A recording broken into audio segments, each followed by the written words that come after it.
All right, chat. Welcome in. Welcome in. We are live. We've got a fun Friday night in the sports world to follow along to, of course. We got a little college football. I mean, there's NBA preseason. We call it fun, chat. It is what it is. Welcome in, the degenerates. Hey, yo. But we got headlined by, the WNBA Finals. Chat, match point. I mean, we're right here. We're at the end of the season. I mean, it means we're crowned a champion. Hey, yo. That's definitely what we're excited about. And more importantly, obviously, our favorite team. I mean, we say that, with respect to the people that follow follow it a little bit more closely than we do, but we wouldn't call ourselves fans of the Aces, chat. I mean, hot take, they're what in their third final in 4th year. So, I mean, we're really out here, surviving as a WNBA fan. We really picked the the struggling team. But they do, of course, have that history to say it. We just have to mention that every now and then that they are formerly the San Antonio, is it Silver Stars or just Stars, something along those lines. Maybe we should know the name from back in the day as well too, but they were formerly San Antonio related, San Antonio I guess adjacent, we should say, WNBA team. And I guess, of course, still had the San Antonio ties. I mean, great front court player, Asia Wilson, the Tim Duncan of her era. Maybe Tim Duncan, Asia Wilson of his era. The dominance that Asia Wilson is putting together here for a career in her league, respectively, but also, of course, Becky Hammond being the coach as well, too. We're definitely going to cheer for that. So, we just got the disclaimers to the people that might challenge our Aces fandom. Hey, yo, chat, we do have a couple of, tie-ins with our NBA team there as well, too, that maybe make it a little bit more legit. Just saying we're hopping on the bandwagon. And, at the beginning of the year as well, too, what a turnaround for the team. I mean, I don't know if this is a good correlation to the Thursday night game last night. I guess we do have the replay for that to fire up as well too here in the background. Kind of follow along to that, see what happened. Just double check. Hey, yo, chat's always good to go back and double check. Wait a second, did Jackson Dart really get that win? I guess he did. So we'll throw on the replay for that here in a second. But yeah, I mean, like we were saying, of course, the start of the season was a little bit tougher there for the first couple of games. But the season that Wilson has had and then the supporting cast has definitely played better this year than it did last year. No mistake. And especially in the playoff games as well, too, elevating the big moments. But just the individual dominance. And I feel like we were saying throughout the course of these WNBA playoffs here, when we've had him on in the background, that Asia Wilson's won her 3rd MVP. I don't know. IT, check the tapes. Have we been saying her 3rd MVP? But I thought maybe I saw a stat that was like, it's actually her 4th MVP. And I don't doubt it. But let's double check here. And double check because I mean I guess it's 3 reasonable, 4 is not unreasonable, just is at a different level of historic, but it does feel like, I mean, I guess for the NBA, Jokic is, from a title standpoint, of course, I think still a little outside looking in on some of the MVPs. He does have the one, I guess. Do we remember them all off the top? We remember the ones with all the titles, I guess, off the top. But, of course, MJ, LeBron, Kareem, all the guys that got, I guess, more than 3. Maybe it's just those 3 guys. Did Wilt win, like, 4 league MVPs, maybe? I don't know. But, I guess Jokic is going to get there at some point. But, he's got the one title. But for Asia Wilson to have 4, and then the championships, of course, as well, too. I mean, the successes. I guess, better than Jokic. But, I mean, you could make the case, chat. You could make the case that, again, the individual dominance in her sport is about as good as anybody that we've seen in any sport ever. And the two-way as well, too. You got the Defensive Player of the Years on in conjunction with the MVPs as well. So yeah, I mean, 4 MVPs in the last 6 years. I mean, unarguably one of the best half-decade runs that anybody has ever had. And you keep going here. I don't know if you start arguing about the fact that she didn't retire in the middle of her prime as well too. We start talking about challenging other names. Hey, yo, do we bring Skip Bayless on to argue? I guess he's anti-LeBron, but will he argue LeBron versus Asia Wilson? He might. So maybe he'll call in. But hey, yo, look at that. The last 6 years, 50% from the field. I guess 36% from 3 is still pretty good for somebody who's a more post-dominant, mid-range dominant player. That's even a little bit higher than I would expect. Again, 1.1 over the last couple of years, not necessarily volume-wise, something that is a major part of her game. But still, it's not like, you're bummed out when she's taking threes. I guess if we went to Tim Duncan's three-point percentage, it probably wouldn't be that high. But 22 and 10 and a couple of 6. And then the defense is there as well, too, with the 2 blocks and the steal and a half. And, I don't know if because with the guards and NBA, I was gonna say sometimes if you don't necessarily have sort of, and I don't want to say that again, she's not like a physically dominant player, because she is a tough matchup, But when you get to the extra sort of levels of the sport where, again, there's just like an uncontainability, I guess she is there as well too.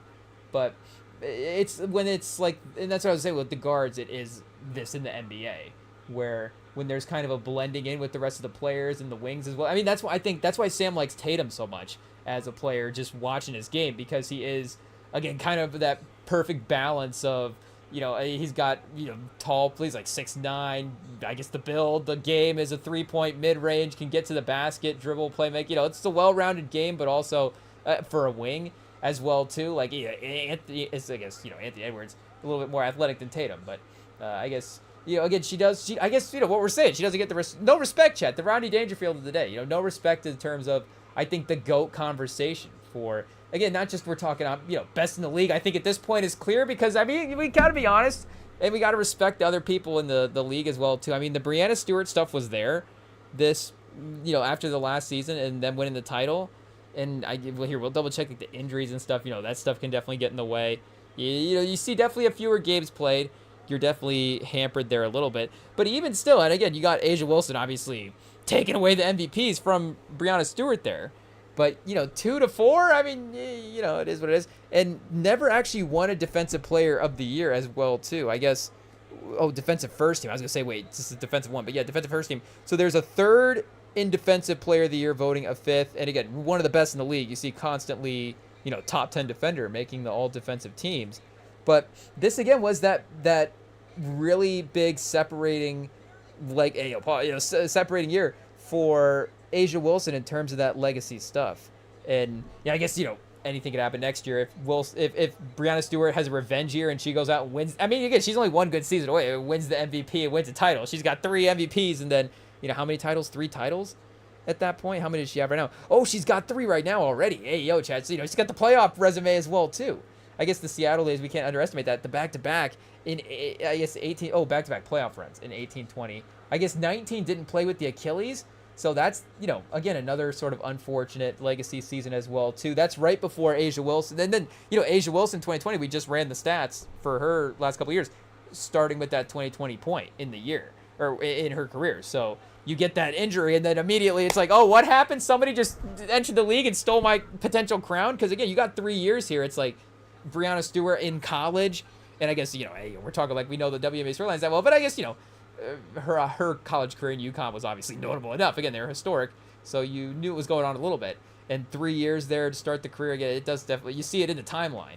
That, of course, obviously, you know, at any point, but still, to be able to bounce back from that is obviously impressive as well too.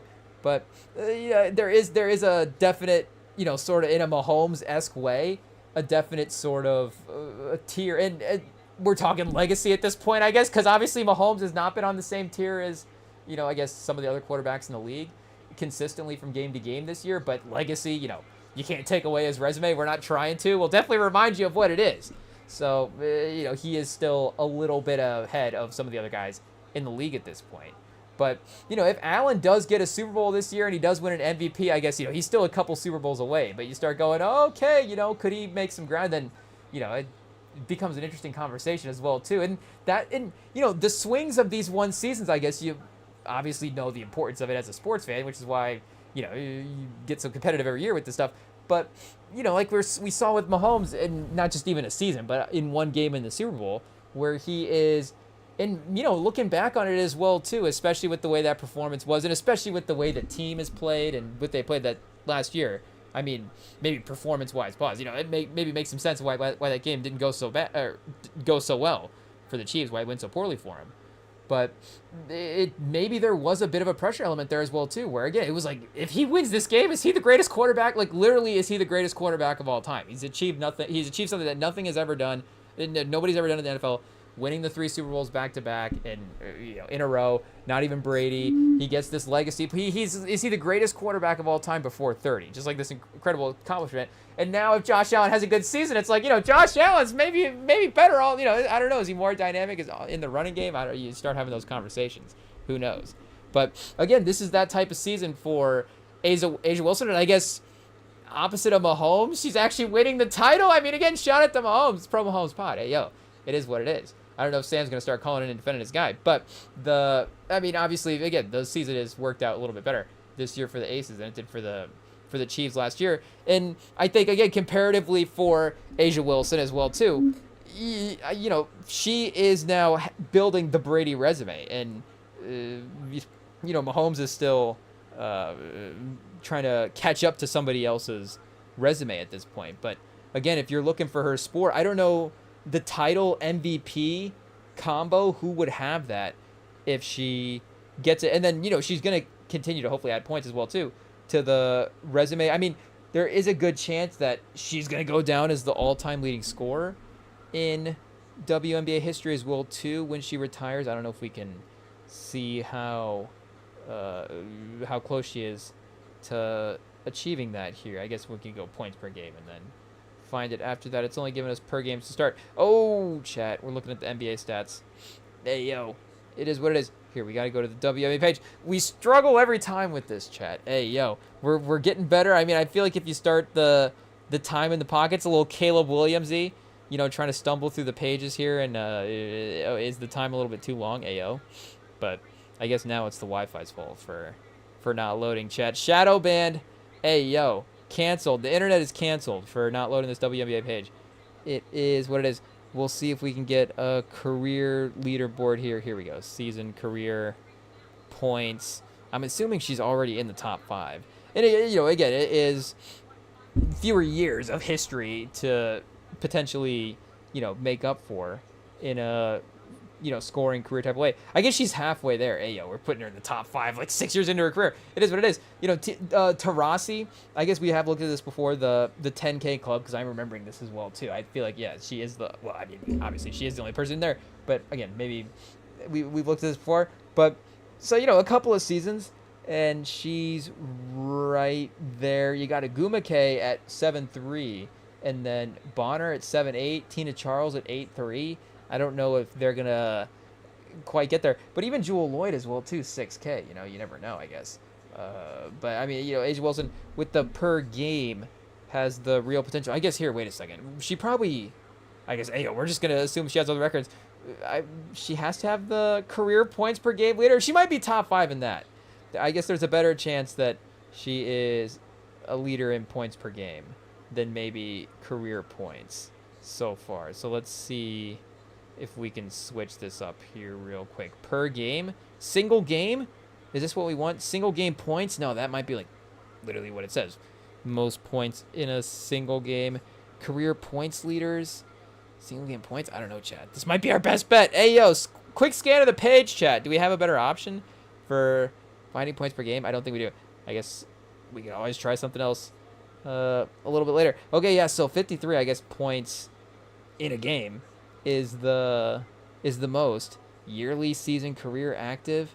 Yeah, I guess here. Do we scroll down? Does it give us points per game? No, it doesn't. Hey, yo. It is what it is. I guess we'll go back to career here real quick and see if we can find somebody else. I guess because Taurasi had, you know, a little bit of LeBron as well, too. 18.8, you know, played so many years. So it was definitely, I mean, you know, shout out the longevity is obviously a part of it. But I just, you know, would have assumed that she's not going to be averaging more than A'ja Wilson, with all due respect. You know, maybe a little bit more playmaking in there as well, too. Tina Charles, though, is dominant for sure. Right in that same range, 17 a game for her career as well. Bonner's also going to have the years played at this point. And again, I think a lot of, I guess, you know, the WNBA, when it first fired up, there was a lot of, just in the history of, you know, women's basketball, it was a really, I guess, good time for it. You know, just looking at some of those legendary names, and you still see, again, the respect of the sport, and I guess in the way that you see, like, NBA guys obviously still mentioned from back in the day, but there is still, of course, just those people being held in high regard that we didn't necessarily get to, you know, watch back in the day. But just, again, their legacies are, of course, being held up for, even though they didn't necessarily play, like, you know, full careers or enter the league as rookies per se, as like a typical rookie timeline, and then, you know, have a typical league career. And, you know, them pioneering that as well too is, you know, again, it's got to be remembered and celebrated. But the actual career numbers that they're able to put up in the league is still a little bit shorter than some of the other stuff as well too. But I guess, again, like Bird and I guess Russell for sure is not necessarily a points leader, but like Bird, we don't necessarily look at it like his career points, and he also only played like 13 seasons, but they were 13 good seasons. Ayo, chat, you really got a lot out of your 13 seasons, both on and off the court back in the day. But I guess you got number 4 here at 15 a game. Ayo, so 40 games in a season, 41, 42 games, somewhere in that range. So she is about 5K away. So I don't know how many season games that is. 40 divided by 41. Hey, yo, chat. Did we do that right? 121 seasons. I don't know why I just divided it by 41. Rem doesn't know how to do math. Hey, yo. It is what it is. 121 seasons away. I don't think that is correct. But, I guess at, another 6 seasons, if she goes to 12. I mean, if she plays, 18 plus seasons, then she's definitely gonna get the record at 20 plus points a game. And I guess, the tail off at some point, just in terms of, I guess. But, I guess AO, even LeBron, of course, hasn't even necessarily trailed off in terms of a numbers standpoint. I mean, maybe he's a little bit more like a 24 6-6 guy than he is like a 27 8-8. But still, I mean, AO, that's not necessarily tailing off per se. I don't know if it's a positive or not. But in terms of the numbers, but AO, we might have to go to a box score early for Wilson here. Because, and again, you got Thomas here on defense in the finals. I mean, this is about as good of as a defender that you're going to get. Just, and again, with the amount of WNBA that we've watched, but just the individual talent at defender, you imagine that it's still up there with the best test of who is just going to put up a fight. Obviously, against A'ja Wilson, it make like difficult, but 10 points, chat, in the first quarter. The Aces have 25. So 25-19. I mean, the Mercury, of course, have been fighting all series, but the ability for these veterans to be able to close out the games as well too in the second half has been pretty great. And the revenge factor overall. I mean, I can't necessarily say a revenge title is more fun because again, you have to lose a title the year before or a season. And I guess it's not. I guess can you call it a revenge title if you don't lose in the finals? Because this going back to the Spurs, of course. You do have that revenge finals run against the Heat, and that is, and for us as well too, about one of the only about the finals run that is like our finals run that we really remember for San Antonio, because we weren't really making sports memories when they were winning the other ones. Ayo, it is what it is. But that was, of course, followed by the horrific finals event the year before. So I don't know if I would erase. I mean, obviously, I wouldn't take away the finals in the year before. To lose the finals, I wouldn't erase the win to erase the loss, but I mean, I would definitely, we'd rather win back to back, and I guess I don't know, would I rather win the one and then not? I guess that would be the scenario, right? Would be win in 13 instead of 14 in the actual finals year itself, and then maybe the other scenario would be just not make the finals in 14, the 13-14 season, just eliminate early, and you still get the same number of finals. It's still sort of an ending run, or maybe we just lose to Miami that year as well too. But again, I don't know if we would have lost to Miami if it was a revenge title. And people say, obviously the revenge title, the revenge factor definitely helped. We were definitely extra motivated because of that. But there was some favorable playoff stuff as well too with the injuries, and it was a good path. And again, that Heat team was just a little bit weaker than some of the previous years before. The supporting cast had dipped off just enough, and you start getting into that. I don't know if we start, Wade and Bosch, I still feel like they were still a decent, obviously, level of play there.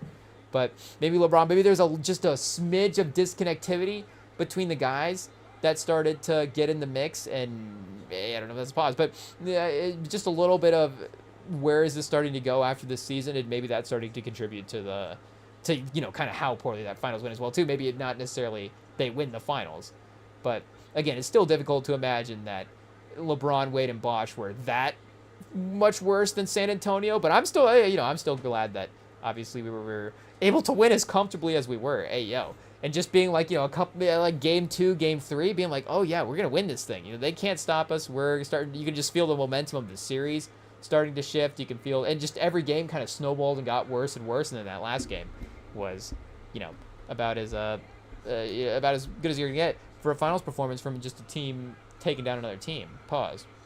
But I guess speaking of that, Chad, speaking of taking down another team, the Giants over the Eagles last night, Jackson Dart over Jalen Hurts. Pause. We got the replay fired up here. We'll double check what happened. Our guy Jack. I don't know if Jackson Dart's our guy now, but speaking of, I guess legendary players. I don't really know. Speaking of, Jackson Dart, but the fun factor that the Giants have now, and there was stats going around over the past couple of weeks about how the last decade in sports, the two New York teams have been the absolute worst teams in football record-wise, and then you combine that with up until recently what the Knicks have been, and then even still the Nets haven't really turned it around that much, and the little playoff success they had was still like divisional round success as well too. So it's not like they've been the maybe there was a half a season there where we thought that they were near the best team in the league. But just again, the New York sports scene in general has been a disaster for, I guess, the last decade. It is what it is. I guess, shout out to the baseball teams. Maybe they've been a little bit better. But, playoff success, any sort of failures at that point are going to get looped in, even though it's like, okay, I guess maybe the Yankees are still more successful. Like, you still want, if the Giants were the Yankees, like that would, I don't know, have the Giants even ever had a Yankees-like run like this, where they're just kind of a middling competitive team? Because that does feel like the weird thing about the Giants. And they do have, of course, the 2 Super Bowls. Eli was a number 1 pick, and they traded for him, of course. And, again, there is a hype factor there. But, his career record, obviously, is, I think Eli has about as good of a case for a 500 quarterback to be in the Hall of Fame as anybody. But, he's still, in a regular season standpoint, a 500 quarterback. And there's, again, the combination of the early years and the late years. Like, the middle stretch, again, there was still a feisty team that could win at any given point on any day against any team. But I don't know if you would have ever called them, of course, the same sort of powerhouse team that obviously maybe like his brother Peyton had with the Colts. And at the end of the day, again, the same amount of overall success maybe, but just the week to week entertainment, the confidence, just where the franchise is at in terms of the team building type stuff. And I don't know if, New York is obviously... It's difficult to say after one win against an Eagles team that's now lost 2 in a row on a, Eagles off a loss on a short week on the road, in a divisional game. Difficult to say, like, are the Giants starting to turn... are they starting to turn this around? But, is this problem solved for the Giants? But, I guess, again, for our football watching timeline here, this is the most... And I guess fun is definitely the right, the right word to say, just in terms of watching, a new quarterback in New York, about the potential that could be for the future, but maybe intriguing as well too. And again, I feel like intriguing is a little disrespectful because it's somewhere between it. Maybe it's a combination of both. I don't know. But outside of Eli, and again, Eli was definitely drafted in by the time that we started again making those. I mean, the Giants Patriots Super Bowl is one of the earliest Super Bowls that we remember. So again, they were at least a playoff competitive team at that point as well too. But then, obviously since then, like I said, the stats have not been that great. The quarterback talent has obviously not been, I think, even, I don't want to say that high level, but I'm trying to think if they've even, invested outside of, and that maybe is the thing as well too. Like Daniel Jones did have a kind of a run there. But again, that was definitely a toxic relationship. And I don't know if after this season, we're gonna have to rehash the Daniel Jones story and the Daniel Jones legacy of it, and if he goes into the Sam Darnold Baker category for the next couple of years of guy that revitalized his career in a different scenario. But regardless, that doesn't again mean that the situation that he was in wasn't a toxic one to be in. It wasn't successful. It wasn't fun. And, obviously the New York media machine gets blamed for a lot of this stuff and the pressure of being in New York. I mean, I'm definitely sure that's it. What were we just saying? Oh, Mahomes, we were saying he failed under pressure in the Super Bowl. So, I mean, obviously other guys, I guess, doing it would not be surprised. Hey, pause. Now we're Collinsworth. If Mahomes can do it, anybody can do it. So, only Mahomes, Mahomes fails and everybody's failing. It is what it is. Except for A.J. Brown in that catch. Hey, Chad. And again, always, Jalen Hurts under the microscope. In these games. But definitely in the second half as well, too. And it felt like he was definitely starting to push, maybe the last couple of weeks push the ball down the field a little bit. And maybe that's, another 0-2. what's going on. So, I guess really lock in and pay attention to the passing situations that happen here, and see if our guy Hurts is, because I guess I was gonna say he's not necessarily having to win us over, because we're still definitely pro Hurts, and I think we understand that as maybe as boring as it is, like there is of course the potential for these guys to have a mini dip over the course of the season. There's levels to, and we're not saying obviously Jalen Hurts, I guess, hot take, he's not the best quarterback of all time, but there's the level of the guy is great in moments when you need him to be, and there's the 16 game, this guy's just putting up the heater season. He is out there just and that's a little bit where Josh Allen, a little bit, that's where Josh Allen and Lamar have been the last couple of years, where there has been and we go back to the stats, there's going to be a poor game or two in there, but Hurts can still be, these guys can still be great quarterbacks for 12 games in the regular season and have a couple of poor performances. And I guess even still, like we're saying, Lamar and Josh Allen are going to be great quarterbacks for 14 games, and there's going to be a couple of tough ones, and maybe you're going to win one of them as well too, just due to the other team or whatever the random circumstances are.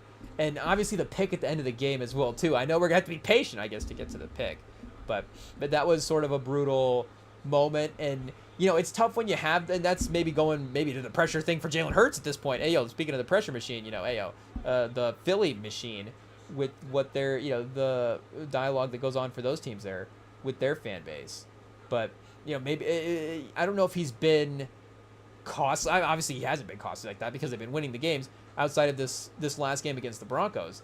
But I don't know if he's been, again, even in going back into the win streak, and then they had to try to overcome an interception. I mean, he definitely had a couple of games where he had some plays, but I think he was able to make up for those himself as well too. I mean, I'm sure he relied on the defense to, as you would, a team performance, to make up for those type of things. But again, that was sort of a tough moment for where the dialogue, I guess, is going these last two games of, are the Eagles, what's going on with this team, and then the performances beforehand. It's like, were we dominating? Did we take down some bad defenses? What's starting to go on with the resume here with the way the league is shaping out.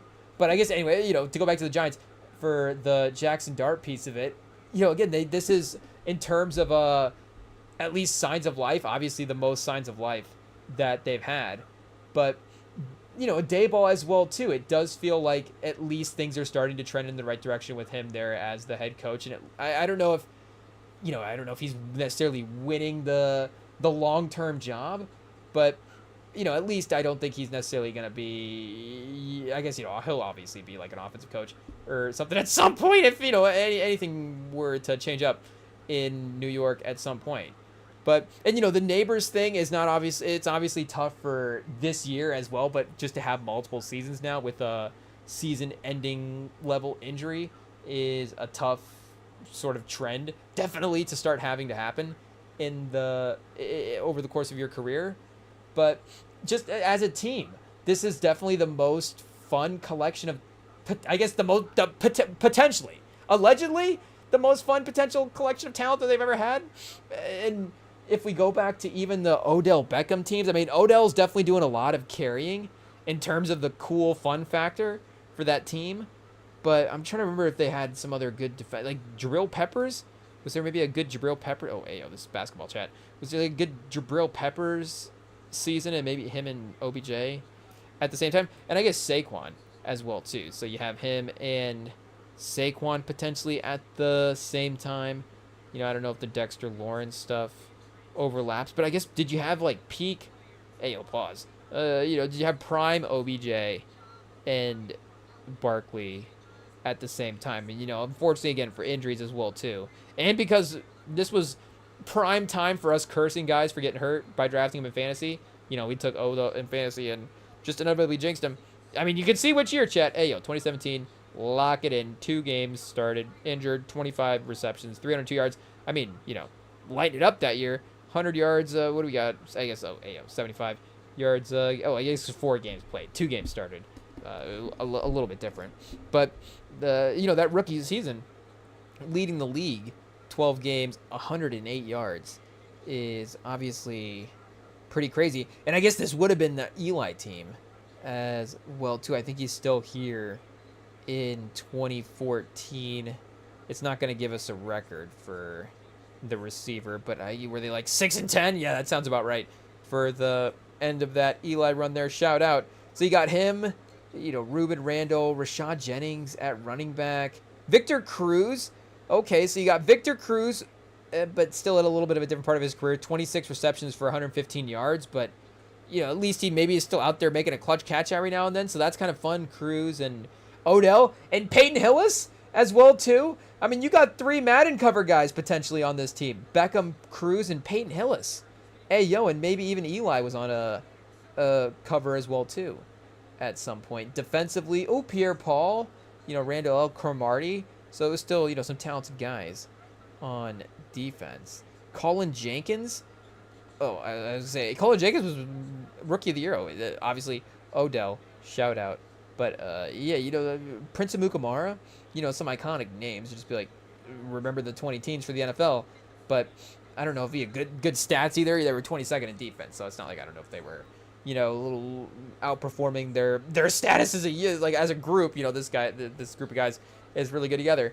But, this is with the defensive line now and with the offense that is starting to form, again, there is a feistiness here with Dart that is fun. And the part that I guess I don't really know for the Eli Manning experience is what the start of it was, because you go back and look at the numbers, and of course it's, maybe some of the rockiest start that we've seen from an NFL quarterback.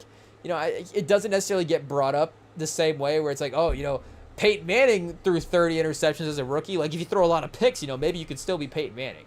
It doesn't necessarily get brought up that, like, well, if you have a disastrous start in your first 7 games, like, maybe you can still be Eli and win a couple Super Bowls. I don't know. But, this is a couple of wins, obviously, now for Dart. But to have a couple of overachieving performances as well, too. And I guess they're all going to be upsets to some degree, when you're a team like the Giants at this point. But, again, they haven't even really unlocked anything as well, too, with what Daboll has been play calling and what they've really been allowing Jackson Dart to do. And this was kind of the first time where you could see him getting a little bit more aggressive down the field with some of his passes. Again, he's been super, super safe up until this point. And the scrambling thing obviously got him in trouble at some point in this game because he did have to leave with the injury. But at least it is effective at time. At least he's getting hit down the field. Hey, he's getting hit behind the first down, in front of the first down marker. If you're gonna get hurt, I don't know, get hurt behind the line of scrimmage or get hurt behind the, in front of the first down. I don't know. But Jackson Dart, at least there's a lot of forward plays on his scrambles and him getting out of the pocket, and there is a tendency, of course, for the young guys, obviously to be in the pocket for a little bit too long and did not necessarily make the reads as quickly as they should. But because of, again, his sort of patience and his calmness anyways, he does make it work. And I feel like for, a guy like Caleb Williams, that is a thing that does become an issue when he is, I feel like, running around in the pocket. Is he does, I guess you start getting to the basic quarterback stuff of, like, is he dropping his eyes, not, looking down the field all the time. And I don't know if we're the best at looking at the film and be like, that's the moment. But, it does seem like more often than not, they're at some point in the if they're in a primetime game, at some point Collinsworth is like, okay, and let's run the highlight reel of Caleb Williams, not necessarily doing, not necessarily avoiding pressure the right way. And times where they're where it plays big. And I mean, there was a really crazy clip in the preseason as well, too. And again, if you take the worst of the worst, you go slow-mo, you can really obviously make stuff look worse than it is. And Scadaboo, is that his first or second touchdown of the night? Chat on the replay here. We had a quick pivot. We had an all-time fantasy cancellation in our league because I was playing. Shout out to Billy Buckets. I was playing Billy Buckets this week in our random league that just started up 4 weeks into the year. But he drafted Scadaboo, and I remember when he took him, I was like, oh, that's going to be one of those picks that's like, somebody's got to make the move. Somebody's got to take Cam Scadaboo. I don't know if he's it did feel like Scadaboo is a little Tim Tebow-y in terms of is he a little bit more character than he is? Hey, yo, he's a little bit more character than he is actual stats and production and impact and all that different stuff.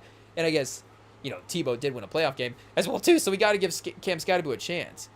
But, I didn't know if he was going to be like, oh, is Cam Scatterbo going to run for, 90 yards a game in the Giants, or is he going to be a guy that there's a toughness to him, they give him 25 carries, and he picks up 75 yards, keeps the ball moving, they can maybe make it work for 2 seasons if they need to, invest in other spots in the field in the draft and in free agency. And then if there's a chance to really get, and maybe Scatterbo goes as to he can still be in the running back room, but maybe not necessarily the RB1.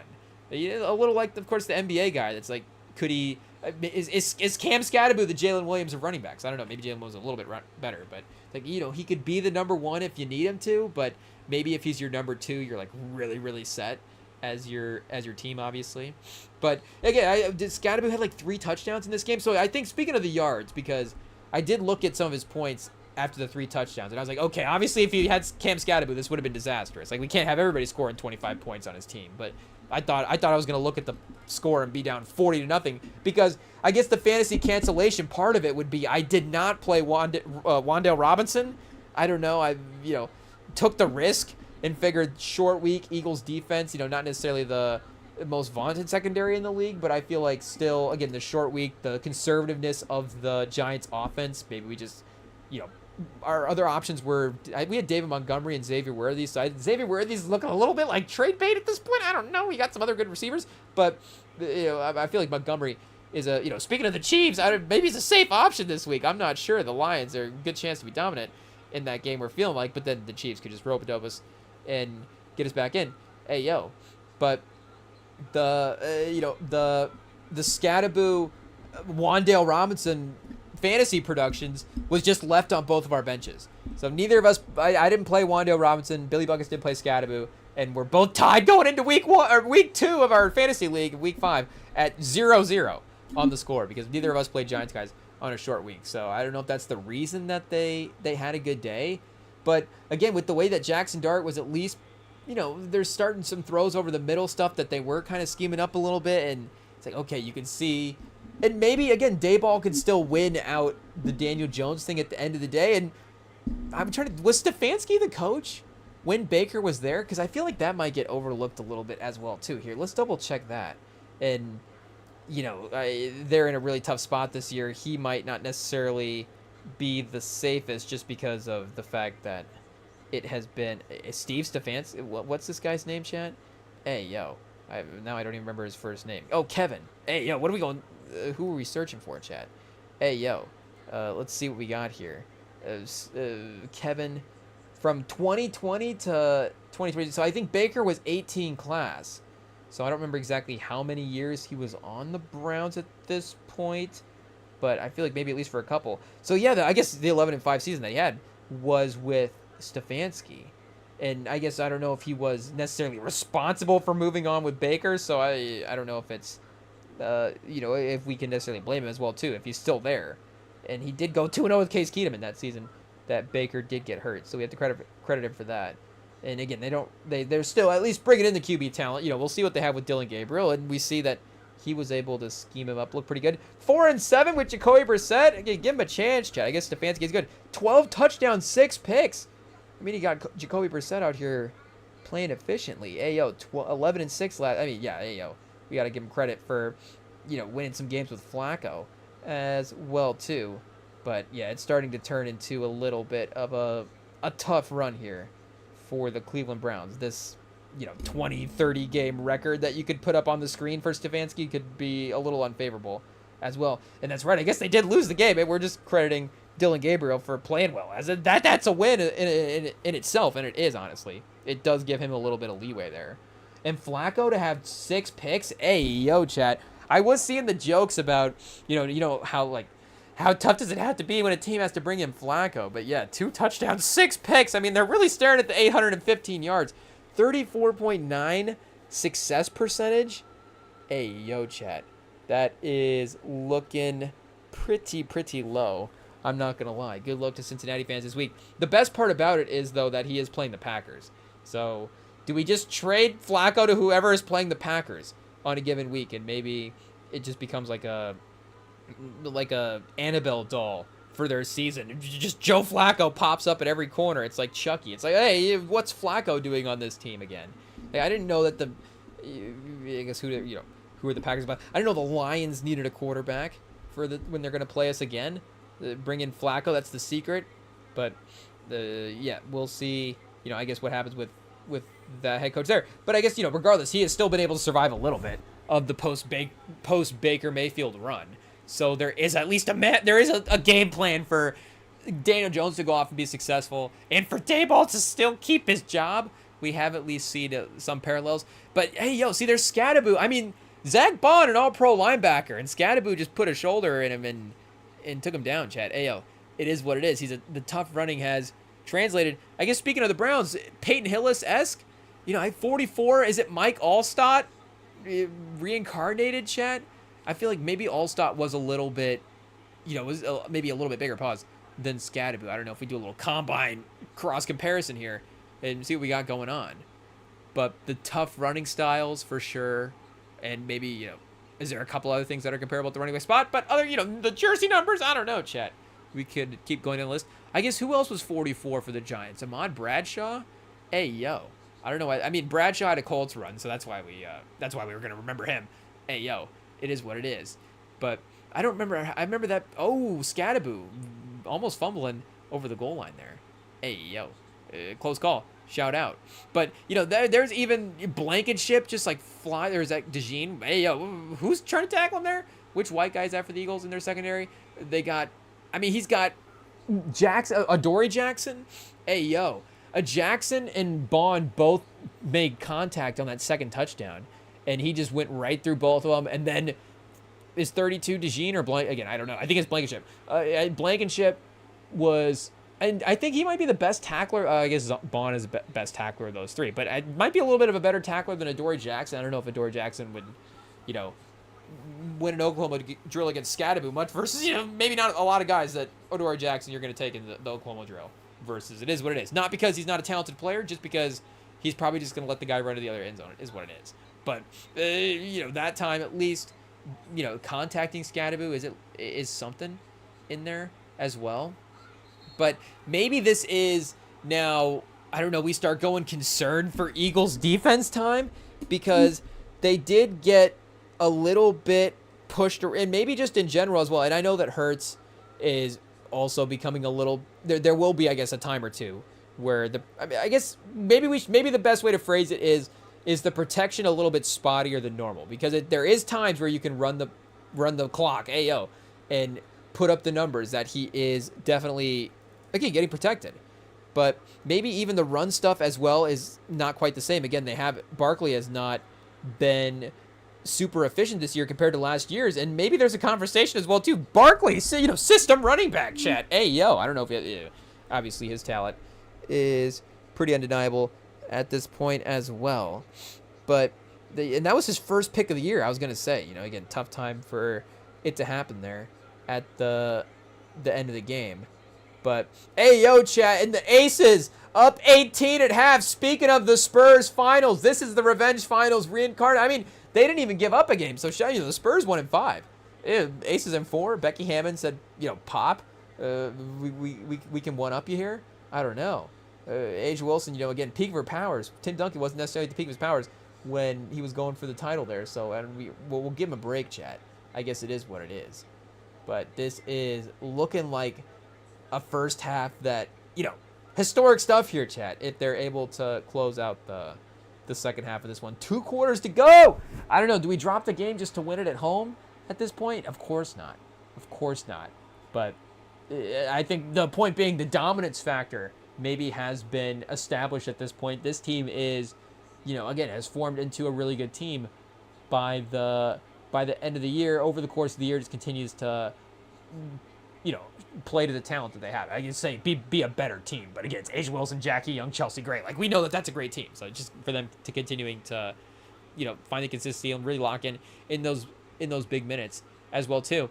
Maybe this is a little, I guess we were going to compare this to Philadelphia. It could be, I guess, to continue with that thought, because, again, this middle season run, there is over a course, I guess they just won 20 games in a row. But before that, do we go back before that 20-game win streak? Maybe there was like a 2 or 3 game little losing streak before that. So, now, hey, you win 20 in a row, you lose 2. We'll see. Maybe they lose 3. I have to start changing my mind at this point. But for them to be back in the playoffs and rip off 3 consecutive wins, I don't know who else we feel like is a win streak team like that outside of Philly. I mean, again, Philly is one of the only teams that has actually done it. Pause. For this point of the season, for them in Buffalo to actually be the last undefeated teams. But outside of maybe, again, them in Detroit has a chance to prove themselves I guess, do teams have a chance to prove themselves against Kansas City? It's Kansas City a prove yourself team anymore. We'll have to see, I guess. Is Kansas City, who's a bigger loser of this game, Kansas City or the Broncos? Because what does the Broncos win look like against Philly? Again, I think that one will be fine. But what is Kansas City's, or maybe Kansas City, is it Broncos loser or Kansas City bigger winner? Because maybe Kansas City's like, does this game look good now? Hey, see, the Giants are good. But again, they played Russell Wilson as well, too. They didn't play Jackson Dart. So maybe with Jackson Dart, do the Chiefs win that game, chat? Are the Chiefs able to contain his scrambling? I mean, is Chris Jones going to just let Jackson Dart run up and down the field the way he let Trevor Lawrence run into the end zone the last play? There is a good chance that Jackson Dart maybe doesn't even go to the medical tent against the Chiefs. Chris Jones is like, actually, no, just go ahead and get the first down, and if you slide now, we'll make a deal. You slide after the first down, I'll get the tackle later, and then we can both maybe get another play. But shout out to the Lions as well too. But those would again be the only 2 teams that I think could confidently say would have that win streak. And I guess maybe and this is obviously what gives you the confidence in the teams, but not just for them winning 3 games in a row. Obviously, Tampa could win 3 games in a row. I think there's a couple other teams that could get hot and have that kind of performance. But it's a couple of different tiers, obviously. It's who can, at their baseline, sort of, gut out 3-4 wins in a row and just, normally kind of get that run together. Obviously, you do have to play well. But who could potentially kind of stumble at least into a Super Bowl performance? And I guess because the Chiefs, kind of did that in a way last year in the AFC and definitely caught a couple of breaks in the playoffs. And, speaking of New York moments, chat, are we going to start comparing this to Willis Reed? Is this like Willis Reed in the finals? Jackson Dart in Thursday night, week 5 versus week 6 versus the Eagles? I don't know if it counts on the same type of level, but maybe the emotional attachment, the emotional weight of replacing Russell Wilson in a game, chat, is that equal to an NBA Finals game? I don't know. Maybe for the people now these days. Oh, chat. And Thomas just goes to the floor looking like maybe a shoulder injury. Not good. Definitely some pain and some concern there for her, just her well-being for sure. But already the game's starting to spiral out of control. 9 seconds left in the second half, so you're almost, just get to halftime and try to pivot the game plan and make a couple adjustments, see what happens. But now potentially your best player as well, too. A couple of seconds left. Oh, running into a screen, chat? Oh, you don't want to assume, but, even the way she goes to the ground and holding that shoulder, that does, it could potentially be something that, and I guess I don't know if this is like for the NBA, if it's like a, pop it back in and keep, or I guess, for basketball, it's a pop it back in and keep playing type of thing. Is Stafford the only one? Stafford might be the only one that just like, I'll just go ahead and just dislocate this shoulder and just fight through the rest of the game. But other than that, even Worthy, I guess, had to take a couple of weeks off. So, I guess Thomas at least didn't run into her own player the way that Worthy did. But unfortunately, maybe the same result at the end of the day. So hopefully that doesn't mean the night is done, but that would be a tough loss for the Mercury there. And again, unbelievable season as well too. Back-to-back finals appearances. You trade her, and she still is able to make this final. A retooled Mercury team for sure. And maybe the top-end talent, a little bit more top-end talent than the Sun last year. I think the Sun was, again, that collective group was a really great they had a defensive identity. They all just collectively kind of swarmed and play really. There was pop chat. There's a nasty element to that team. Pause. Give me some nasty just from a basketball standpoint. But they were able to get the games a little bit more dirtied up, and win sort of those uglier performances. And, you know, offensively, we're just unfortunately a little bit behind what the Liberty were able to produce out there. But, hey, yo, there's that Jalen Hurts pick down the sideline, just not getting that out route enough to the, actually, you know, the outside. Hey, yo, that is the risk. I feel like, though, was Saquon a little bit happy that he threw the interception because now he gets to shove a former Giants player out of bounds? I don't know if him and Cordero Flott were actually teammates. I think Flott might be a newer addition to the team. But, you know, again, even that type of interception, you obviously don't want your interception on your out routes. That's not great. But I don't know. Again, I feel like that's a trustworthy moment. Hurts not to make that mistake again. I guess maybe the issue with Hurts would be, does he recoil from those type of moments? Like, are we just never going to see a Hurts throw to the outside of the field again? But, you know, his ability, again, to make the smart play and not throw that pass in a moment when you fourth quarter time. Well, I guess this is a fourth quarter, but, you know, still, game 6 of the regular season will still, you know, look the other way and not necessarily start adding it to the list of reasons why, you know, Hurts might not necessarily be the top guy in the league as well. And, you know, the quarterback spot it may be different over these next 3 to 4 weeks than it was over the first handful of weeks in the season, and we may see it start to, you know, be shaping out in a way for what the hierarchy of the league is going to be this year.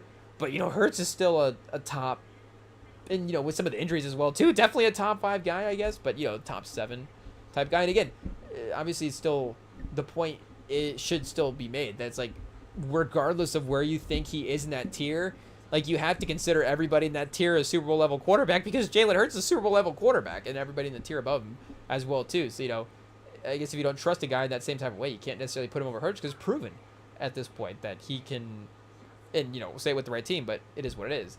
You know, with the right team as well, too, he can accomplish those type of feats in the playoffs. And, you know, making the Super Bowl as well, too, I think just goes underrated for what that team was able to do and for how well they were able to play in that game. And, you know, again, just 2 games. I feel like every championship game, I would love to look at his stats in championship games and see if we take out the championship game that Tua replaced him in.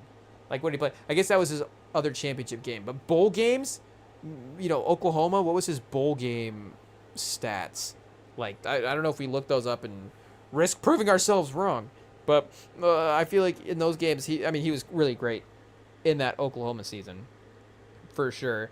And, I mean, it was great for Alabama as well, too. You know, it was just, Tua was a hyped guy. He provided a little bit of a different look on offense, and they needed to switch things up for that game. So where is his college stats at here, chat? Hey, yo, I thought they usually had the college stats here with the rest of the stats, but maybe not. Oh, maybe we have to look at it over here, because basketball, of course, would be laid out a little bit differently. So yeah, 16 SEC Offensive Player of the Year, 3,800 yards, 32 touchdowns, 8 picks as a senior in Oklahoma. And it is one of those things, Chad. Ayo, it doesn't necessarily. I'm glad I'm not an actual NFL evaluator, because holy cow, like, we would be haunted by some of these decisions that we make. I mean, I get haunted from just thinking, like, I might have passed on Jalen Hurts in the first round. And, you know, I feel like, again, that was obviously everybody in the league. He was a second-round pick at that point. So it's like, hey, yo, that I think is even the worst part about it, too. And, you know, again, maybe there's other reasons why Hurts was falling in the draft. But when there's sort of a groupthink element going on, obviously, and then you're like, wait a second, the groupthink was like Jalen Hurts actually was one of the best quarterbacks, and, you know, this class is really stacked as well, too. So there is even an argument, I guess, outside of Tua. You know, shout out to Tua, but there is an argument that, so you could just, you know, replace him in the first round for Tua, but all those other guys, you could still make a case that you could take Hurts over, and, you know, it'd be fair. I think, you know, again, Herbert, Burrow, obviously, you know, none of them had the playoff success that Hurts has had, but they have the individual talent to be able to compete and, you know, have shown that upside as well, too. And, you know, Burrow, again, has been in a Super Bowl himself, so he has some playoff success there to rely on. But, you know, again, Jalen Hurts was so good at in this year at Oklahoma, and it's like, how did we not think this guy was going to be a good NFL quarterback? Like, there's just no way. And then, you know, again, with, hey, yo, but his build at the quarterback position as well too, just being the, now we're evaluator talk, chat. It is what it is. Maybe we have to avoid evaluator talk, but he's just a physical specimen. It is what it is. And with his ability to power the run game as effectively, and again, with it as good as Jackson Dart is in the run game, you're never gonna scheme up run plays for him. And maybe the tush push is, I don't know if you can call that scheming up a run play, but early hurts as well too. There was a different dynamic to what you do in the offense. And speaking of early, those early hurts years, like, I feel like, again, much like Lamar, I don't know if he's obviously quite developed into the passer that Lamar has, but his ability to just drop back and make reads, and Lamar's still a little bit of a level up, but he's not a guy that you're like, okay, we have to have our 2 to 3 quarterback runs on a drive to make sure that, if all else fails, at least we're getting positive yardage from these couple of plays. Like, he is a guy that they, again, trust to just drop back and make reads, and they don't really help him out with scheming stuff in a special way as well too, to kind of mix things up. But he is, again, able to still produce with a little bit of a simplicity there as well too. So I guess shout out. We'll see how the rest of this season continues, but I think the lines would be the one thing that this team, of course, was a physically dominant team in the trenches. I mean, defined by the tush push, of course, and it's still crazy that, just the whole dynamic of their offense has changed because the field is, the downs in the fields is just shortened with their effectiveness of this play. And, I got to be honest, Chad, up until this, maybe not a hot take, but up until this point, I have always thought that in the back, pause, but, in the back of our minds, we've always thought that there was a way that you could just stop the tush push, and I guess there is a way. Again, you could just go out and, I guess, just not move the line of scrimmage if you're just the craziest defensive line of all time. But in some of those short yardage situations as well, too, and obviously if you include the false start, that's going to help. But if you have a quarterback like Hurts, but again, just kind of any quarterback, like that, just fall forward for a yard, a half an inch, everybody pushing forward, you can get the push from behind as well, too, pause. Like, it is kind of a, like we've seen, an unstoppable 1 yard type play. Like, I actually don't know how you stop that play. I don't know how you get leverage if you're a defensive line, again, outside of you just have like four Aaron Donalds on the defensive line. Because there could be somebody, again, that like totally destroys it. But I guess maybe the other thing that should be included in saying this is we haven't necessarily seen an individual player stop the tush push as well, too. I'm sure I'm missing a highlight, but maybe you just have to, like, if you see the tush push, just line Myles Garrett up over center or 2 tackles and then have, like, Myles Garrett right there. Like, you have to overcommit to the actual tush push and just say, I guess, you can't necessarily just give up a play for the greater good of the NFL, but maybe for, like, the Panthers or something. I don't know. Do the Eagles play the Panthers at some point? Like, maybe we need to DM one of these teams and be like, oversell to the tush push to the point where you have to just mix up a counter out of that play. And I feel like we have seen a tush push counter as well too. The Eagles might have actually been the ones that ran it. So that would be the next evolution of the play, would be the tush push counters, and the thing that they could run into that. It'd be a little difficult maybe, but the overselling on defense, I guess, would have to. So, talking it out, chat. We got the game plan. You just have to trade for Myles Garrett, much like, so if you could, I guess, if the Browns play the Packers every week, so the Packers and the Eagles, if the Browns can play those teams, then maybe Myles Garrett, Joe Flacco have a chance. I don't know, but again, it's not like, and with all due respect to the players, I'm not even putting this on the fault of the defensive lineman at this point, but we haven't seen like Dexter Lawrence just one man be like, and the center never moved, and holy cow, Jalen Hurts was just not able to get any yards, and oh man, like the tush push was stopped. But the leverage that the offensive line is able to get on that play is just, for a 2 yard pickup. And then if they're able to push, obviously, you can get a little bit extra distance there with some of those short yarded situations. And I'm not saying that I'm sitting here saying we should outlaw it. Like, if there is an unstoppable play in the league, then, I guess it is what it is. Because, again, we have seen it stopped, I guess, as well, too. Like, I'm not thinking of those. Like, the Eagles do run it effectively more so than everybody in the league. But, again, with the way that their offensive line is maybe a little bit play-to-play more inconsistent, like, they're still able to just run the tush push with perfect perfection every time. So, that's definitely good there for them. But yeah, I would maybe start paying a little bit more attention to the trenches stuff than maybe the quarterback play as well too. Because I mean, Mahomes is obviously every quarterback. If why would Hurts, if the offensive line is giving up some of this stuff, why would we not give Hurts the same benefit of the doubt as some of the other quarterbacks as well too? I mean, he's obviously still not getting the Burrow benefit. Again, they're still obviously, I guess guys in worse situations. It can always be worse, Chad. Hey, yo.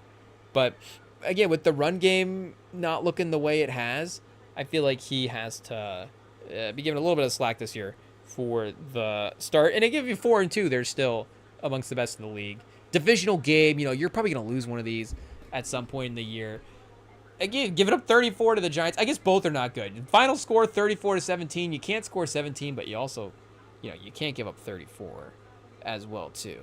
But it's not like, well, I guess they have won a little bit. They did put up some points on the Cowboys defense, of course, but so does everybody.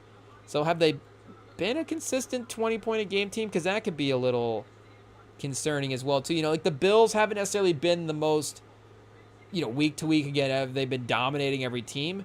But they've still been putting up a lot of points. And chat, look at that. The point differential is actually more in the points against column than the points for. Hey, yo. I don't know if I was necessarily expecting that as well, too. The Rams in that 33-26 game definitely not helping. So, I guess, wait a second. They won that game. That's right. They come back. Hey, we're just giving them a loss in that game now as well, too. So, 17 in each of the last 2 weeks is, the tough turn. Because they did, I guess, go 30-30 before that. So, 33 against the Rams, we were wrongly saying, hey, yo. And then 31 against Tampa. But I don't know. If you're Philly fans, would you rather win those 2 games and then lose these next 2? Or would you rather lose both of those games and then win these next 2? I think you'd rather the season still be this way. If you had to be 4-2, you're not going to lose that Cowboys game earlier on in the week or early on in the year because you hate the Cowboys so much. And you want to get, make sure that, again, you still sort of sun the Chiefs and we won that Super Bowl. That's our game. And we're still the better team. Then you go into Kansas City and win the game, and you're like, oh, hey, yo, they actually are more dominant than the Chiefs. It is what it is. And then again, Rams, Buccaneers, NFC opponents that are going to be maybe matching up against it in the playoffs. Maybe you want to show that you're on a little bit of a level in those games, and they weren't perfect, but again, you still got the win. So these do feel like we can look back and go, oh, schedule loss, weird performance type stuff versus, oh, the Rams, they played them well in the play. And, we still obviously are the Rams played them well 2 games. Definitely something to notice. Third time's a charm. If you play them in the playoffs, you're definitely a little scared as well too.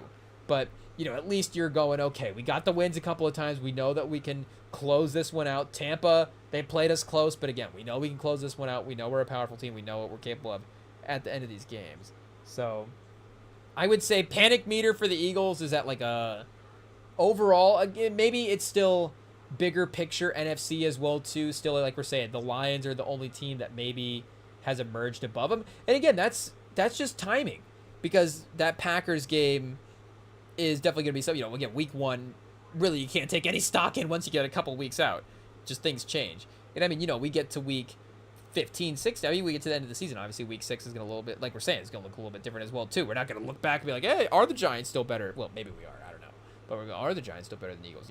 Obviously, we can still the Eagles still see them playing out that way. And they do have the Vikings soon, so they'll probably get revenge in that game at home. They do go to Minnesota, though, and then they hit their bye right in the middle of the season. Then Packers, Lions, Cowboys, Bears, Chargers is a nice little stretch there. I mean, the Bears, that could just be, a random game as well, too. The Bears seem to get into random games, even though somehow their offensive defense is not good, but they'll keep a game close. I don't know how they'll do that. Hey, let's look at the Bears. What's the Bears' point differential this year? Is it, I mean, a little bit in favor of the defense, or, the other teams. 101 for them, 117 against them is a little bit of a discrepancy there. But, their offense is a little bit better per status in the league, kind of average there. Is not bad. And I did see a stat that said that Caleb Williams had the best touchdown to interception ratio for a number 1 pick through his first however many games we're at this point, like 20 games or so for his career, maybe a little bit more. But, I don't know if him getting up the field to those touchdowns and interceptions has always been pretty. And, maybe the timeliness of those interceptions. We need to do a study on the Caleb Williams stats, because that is, it's well, then what am I watching? Where have all those passes gone? Because I don't feel like they're going for touchdowns, and they're definitely not going for picks. And maybe garbage time stats, or I don't know, carrying them in that. We'll just have to see. But yeah, I would still not. Again, the Broncos could be good. Like that could just be a good timing loss. They lost 20 they won 20 in a row. The Broncos are starting to turn the corner of the season, and they have a really good defense. And again, both these teams with good lines getting pushed around in those games, I think, again, would be the more concerning thing, more so than them, with the Hurts and the offense, and the 17 is still tough. But here, let's even just go back to last season. And I guess 14-3, I was going to say, wait, did they lose one game? So they didn't, have the stretch in the middle of the year. But yeah, early in the year, you're 2-2. So 4-2 at some point in the year there, week 7. Still kind of the same result early on. And you lose to the Falcons. I guess that's close, so that's kind of fluky. And then you do get a pretty decisive loss to Tampa in week 4. You doubled up in points there, 33-16, and then just rip off a crazy run at the season. So maybe I do get trapped into a little bit of like, well, they won the stretch of games before. They're definitely going to do it again. But, again, the schedule's got some good games on it here. You got a little bit of a road stretch in the second half of the season. You get the Bills on the road in week 17 is going to be a fun one. But, Raiders, Chargers. By this point, speaking of offensive lines, like Herbert might not even be playing in this game. So if you're playing, Flacco's probably going to be traded from the Bengals to the Chargers once Herbert gets hurt. So week 14, you're going to be playing Flacco on the Chargers. That's going to be an easy game. Caleb Williams, Flacco, and then Shador on the Raiders. I don't know. Aiden O'Connell back as the starter. I don't know what's going to happen there, but it could be an easy 3-quarterback stretch. I don't know why they got the double sort of the Giants in 2 out of 3 weeks and the Commanders in 2 out of 3 weeks as well, too. I guess maybe every team has that, but I don't know. Feels like a lack of creativity with the Eagles schedule. It's like, oh yeah, we forgot to schedule these divisional games. We'll just put some Giants games here and some Commanders games here and call it a day.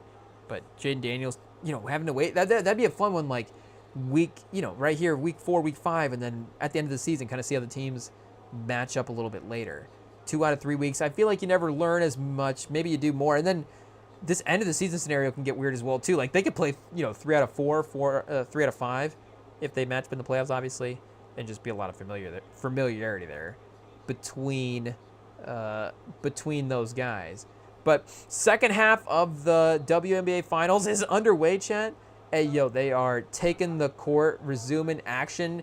Hopefully the Aces don't have one of the most disastrous collapses in a 3-0 lead. We're not losing the series, I don't think, at 3-0 at this point. But, I guess to have the hopes of a title this close just for tonight, and then maybe if we get that snatched away, would be a little bit bummer. Again, I guess tonight's loss, you'd still be up 3-1. So it wouldn't really probably go into devastating finals loss categories, but it would at least go into historic loss. It'd be a great comeback for Phoenix. So, wait, is Thomas back, Chad? Hey, they got it. Healed. Look at that. Good to go. Okay, let's take a quick break, Chad. We didn't even dislocate our shoulder, and we have to go to break. Alyssa Thomas, fighting through the injuries, fighting through the pain. I don't know if, Willis Reed, hopefully this is not the ultimate Willis Reed, I guess, like we're saying. The series now is going to change. Hey, that would be, that'd be crazy, chat. Timestamp this moment as hopefully, I guess, maybe not a moment to say that everything changed, but we shall see. So I guess we'll take a break, and hopefully everything's the same in this game. Hopefully the Aces are still up comfortably in the high teens to 20s. By the time we get back, chat, don't go anywhere.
All right, Chad, here we are. We do have an album for the Friday night, of course, edition of the REMINGTOM pod. We cannot let this one go by without giving it a listen. You know, sometimes here on the REMINGTOM pod, I guess Honesty Corner for the REMINGTOM pod, sometimes, we share things, of course, that we're on sort of the far side of the journey with. Hey, something like Sicario, Chad, it's like, hey, we've obviously traveled this road a few times watching this movie. Like, we just got to tell you how much we love Sicario, I guess. But something like this, sometimes these things are, moments where it's like, hey, maybe we should be, it's like the start of something.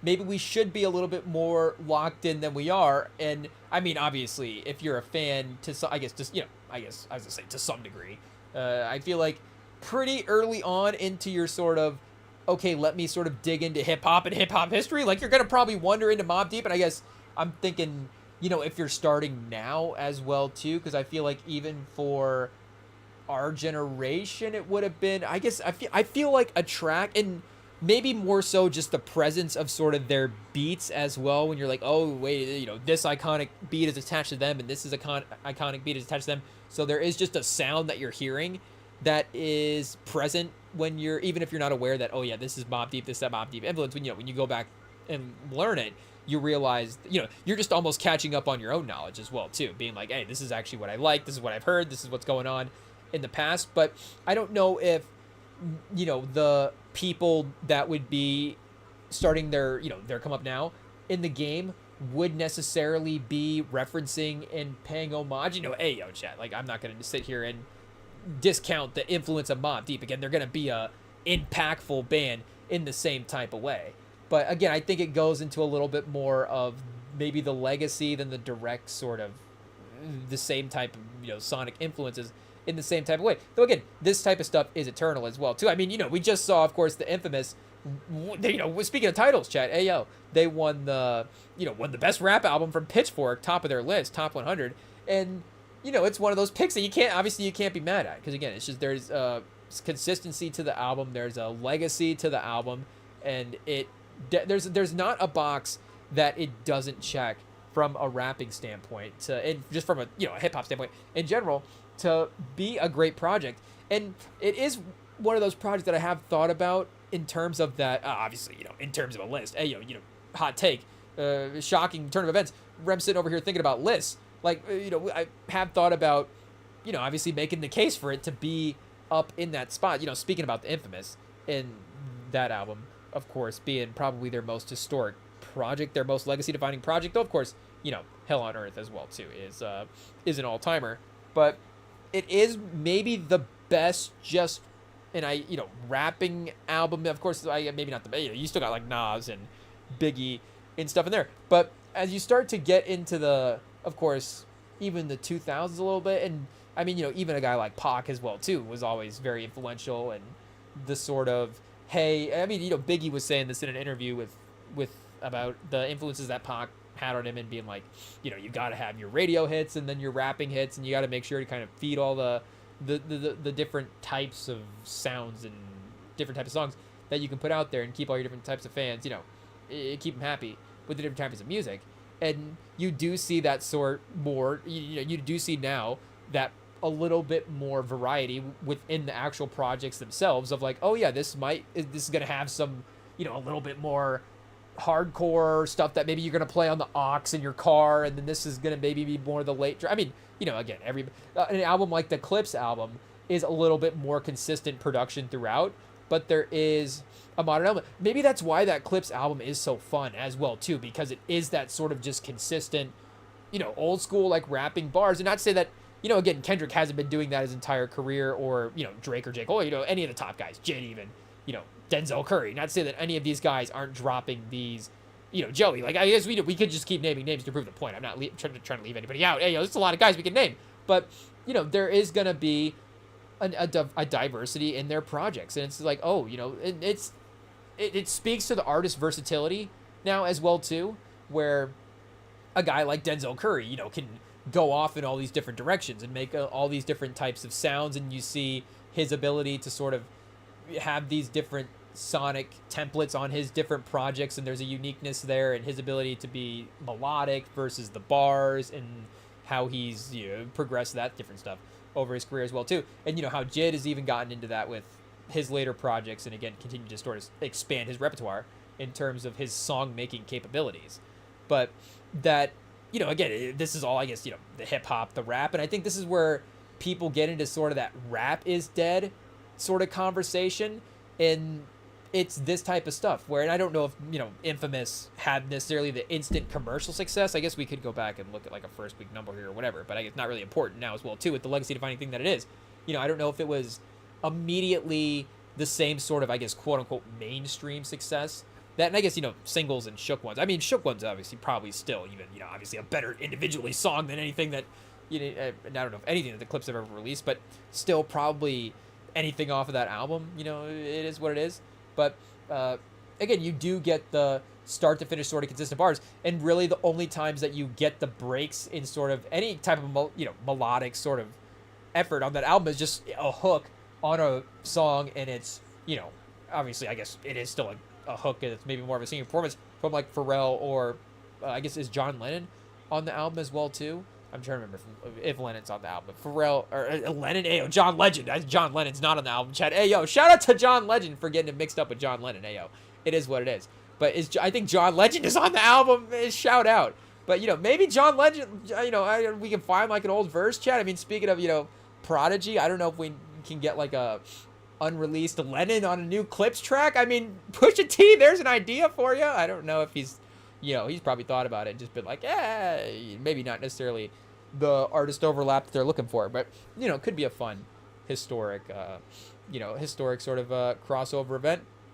I mean, I'm sure that if Lennon and Clips were in the same room, I mean, maybe if it was like a song, I mean, I'm sure they could participate in a lot of the same activities in a song that they would. It can make sense, but but I guess going back to Infamous, of course, and Mobb Deep, their ability to we're not saying stick to rap, but I guess their ability to just have consistently high level raps and beats and all that different stuff is great. And again, you get a guy like Nas, of course, is great at that. But even to Nas's credit, he is an underrated song maker as well too. You go into some of those other projects. I mean, Illmatic is a great, just again, rapping album.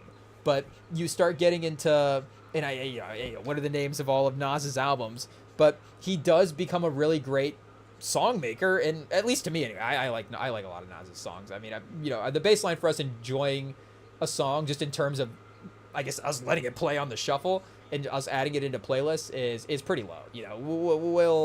We'll chuck a lot of it in, and again, if we like the, and these guys are putting up again great projects as well too. It's like, hey, how many Nas songs are we leaving out of our playlist?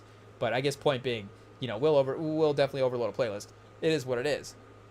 But again, I guess I don't want to say that maybe again the Infamous, of course. I guess we really thought about it. I guess we're just thinking about it in context of the list and other albums that were immediately there in the top 10 as well.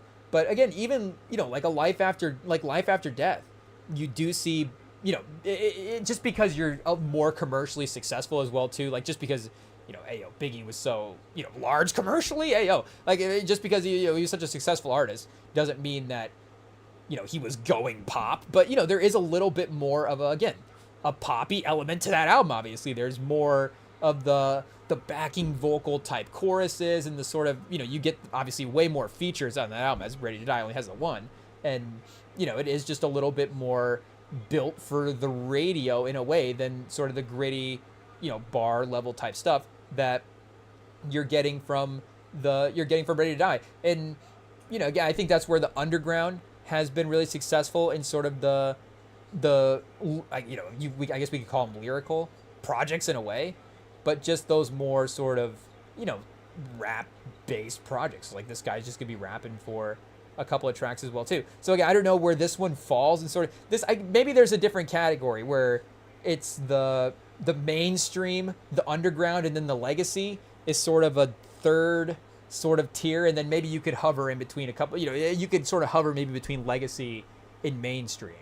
But again, I don't know if Mobb Deep is necessarily underground because again, obviously, rest in peace to Prodigy. But even if there was, I guess I don't know how many unreleased verses that they have, but even if they were putting out a couple of albums of sort of lower commercial success over the last couple of years. Again, it's still like legacy artists, different types of material, more so than, a kind of an underground, not mainstream guy. Again, at least in my mind. I don't know if I'm categorizing it right. But I guess maybe the point being is, I guess, this album is also needed for 2025 as well, too. Because I have, again, really enjoyed a lot of the mainstream albums that have dropped this year. There's been a lot of really fun projects. But in, even, but yeah, like we're saying, outside of the Clips and some of the other underground guys, we could see just maybe that consistent sort of bar level stuff again here as well, too. And there is a stacked little group of little group. But we got a nice group of features. So I guess we do got, we could go a couple different directions here. I mean, and speaking of the Clips as well, too, we do have them on a track. So that track is going to go crazy, chat. Ayo. Didn't release it as a single, which is kind of fun that the last, I guess this and the JIT album, the last two times, they both kind of held on to those features for the actual album drop. And I think that is effective. I think it's obviously a great single. And, speaking of JIT, Community is arguably the best track on the album, just depending on sort of, I guess, what mood you're in. Are we going to go for bars? Are we going to go for a little bit more, the pop vibes? Or, I guess a little more the upbeat vibes? Then, maybe we go a little bit more for something in the middle of the track. Are we going skate for, again, how do you want to argue best song on the album? But maybe that one is just, of course, I guess most anticipated as well, too, at this point. And, we got to give the Alchemist props, chat, for just putting in the work in 2025. I mean, this man is maybe, I guess, the MVP. He could be the MVP of 2025. I don't know if he goes, if we have to crown him the MVP for 2025, if we go back and sort of look and see, okay, are there other years that the producer also would have been? Because, I'm trying to think, like 2020, I don't know, 2022, is there a year that like Metro is MVP of the year? Because, obviously if he's dropping Heroes and Villains, incredible project, and that dropped at the end, so maybe that goes into like 2023.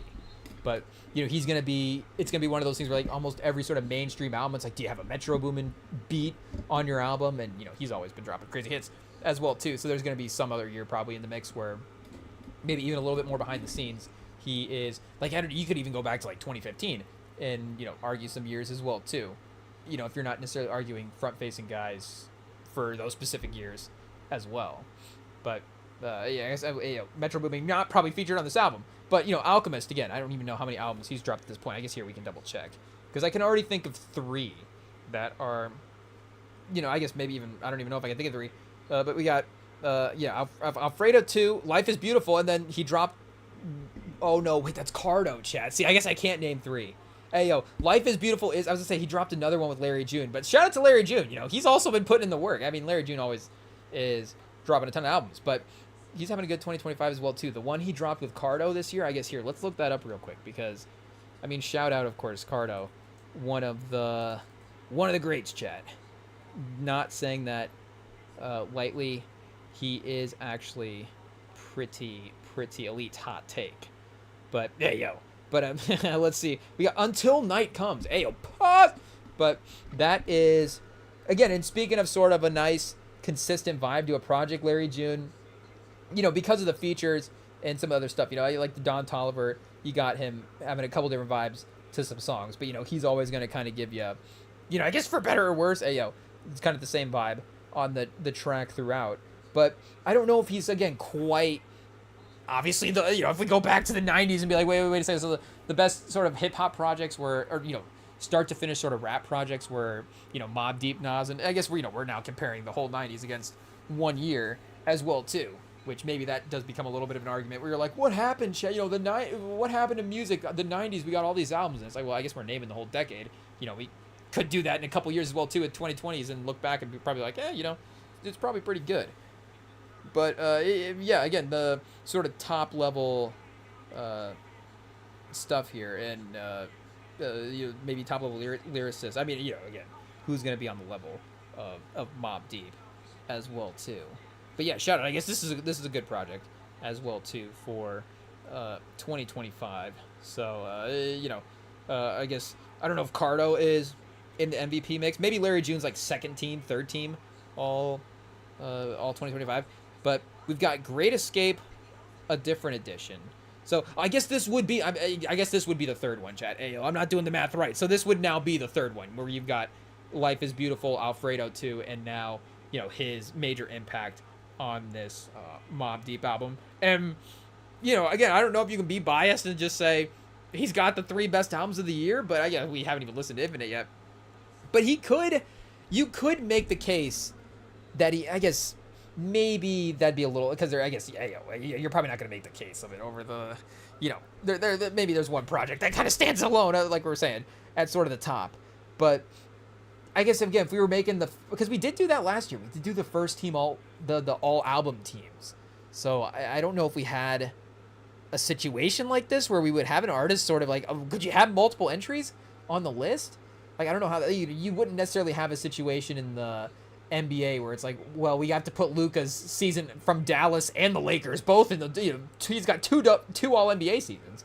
It doesn't necessarily work that way, but again, the music game obviously set up a little differently. But at least in the top 5, he's gonna have 3 of the top 5 anyways. Maybe if you want to argue 2, 3, and 4, I don't know how crazy we get. I guess we gotta actually hit play at some point for this album. But there's no way that this album is not good, chat. Hey, yo. Again, Alchemist is always just going to be like, well, I guess if Alchemist is doing a project, you got to check it out. There's going to be a couple of good songs on there that you're going to add to a playlist for sure. But to get the Mobb Deep back together again and to, hear some new Prodigy verses and just to relive sort of the legacy of that group and his career as well too. It's just a great moment, as well as potentially again a great project to go and listen to. Chat, I just want to skip to this clip song. Do we go like Fantano and just listen to this album out of order? This is why, chat. But also, I guess, you could do that with a vinyl. I guess just skip ahead a little bit, but I guess we'll pause, do what we're supposed to, and just listen to track 1 first and go through, chat. But and they're probably gonna maybe give you a little bit of the better track early, maybe like this is a strong beat, we're gonna put this one first. Again, gotta get us hooked. But can you get one over on an album in 20 seconds? I don't know, chat. I don't know. And like we're saying, I feel like, for us, again, our baseline's pretty low. I feel like, we try to be honest, but honestly, we do enjoy a lot of music. And I feel like, again, we try to be honest in terms of, is this a fun album to listen to and check out? Absolutely. And then, from there as well, too, what are we throwing into our playlist? And I guess maybe that is something that is like, okay, that's maybe, the REMINGTOM experience, pause. But again, that is sort of at least for me anyways, how I do like consuming music. And I obviously, as you see here, we do just genuinely enjoy checking out the new things. So even if I know that not everything is going to make the rotation, I just am interested in seeing what these new projects are going to be. And again, from these artists as well too, that like, we're not going super crazy. We're not necessarily like doing reaction live streams to every, album that's being dropped. Usually it's something that is a little bit farther up in our rotation, consistent on a consistent basis. Guys that are, again, sort of major players for us in a way.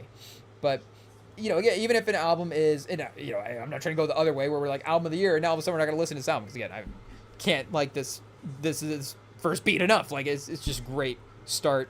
Alchemist, you can already tell he's in his bag. And, it's not even, I guess, obviously the quality of the production is great as well too. That is, I guess, the end result of what we're about to say. But even watching him doing the interviews and stuff, and not, I guess, just for this project, but just all year as well too, you really do see a competitive fire in him. And he's been, again, sort of talking about, I guess, where the state of the game is at as well too, and just being vocal and maybe his ability to, help bring it back in a way, again, bringing this great production, continuing to bring this great production to the game and just trying to help elevate as many artists as he can. But, he is, again, maybe more so in a position to do that. Pause, but not just, and he's always been, again, known as obviously a great producer, but he does have now as well too sort of a godfather status as a producer that does lend a credibility to everything more so than, again, just being like the hot new name. Like again, Metro Booming, obviously we could go beat for beat and compare different styles and be like, oh, I guess full scope ability, all different stuff, and be like, who's the more talented producer, whatever. But again, it's sort of a, like I guess a Steph Brunson sort of situation, and maybe Brunson is just a little bit, like a little bit more of a step up than Steph, like just like a half a percentage at this point.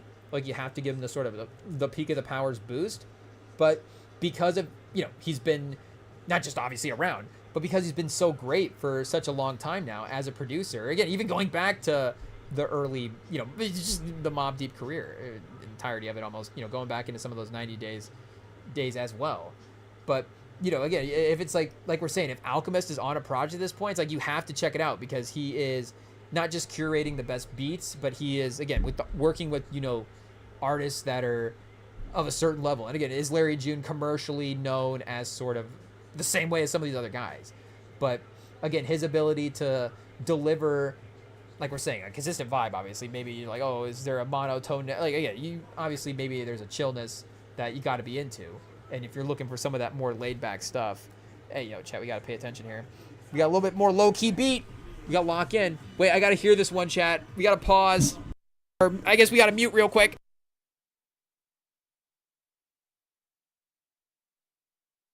Yeah, it has the dominant a little bit with the earbuds in, a little bit of a sort of quieter, I guess sample thing going on underneath the drums, but obviously sort of still I guess obviously, but still a menacing, and Alchemist, as you've seen, and maybe that beef as well too. Again, sort of everybody on the one side of it, being elevated the way that they were, but his ability to deliver that menacing beat and meet the grams did definitely, I'm sure, help elevate him as well too. And I mean, that could, I guess, I'm not remembering like sort of maybe the major commercial ones that he's produced, but that's got to be up there with his most streamed beats at this point. And again, it's even one of his newer ones as well too. So I know there's one that I'm not giving respect to as well, that is still over it at this point.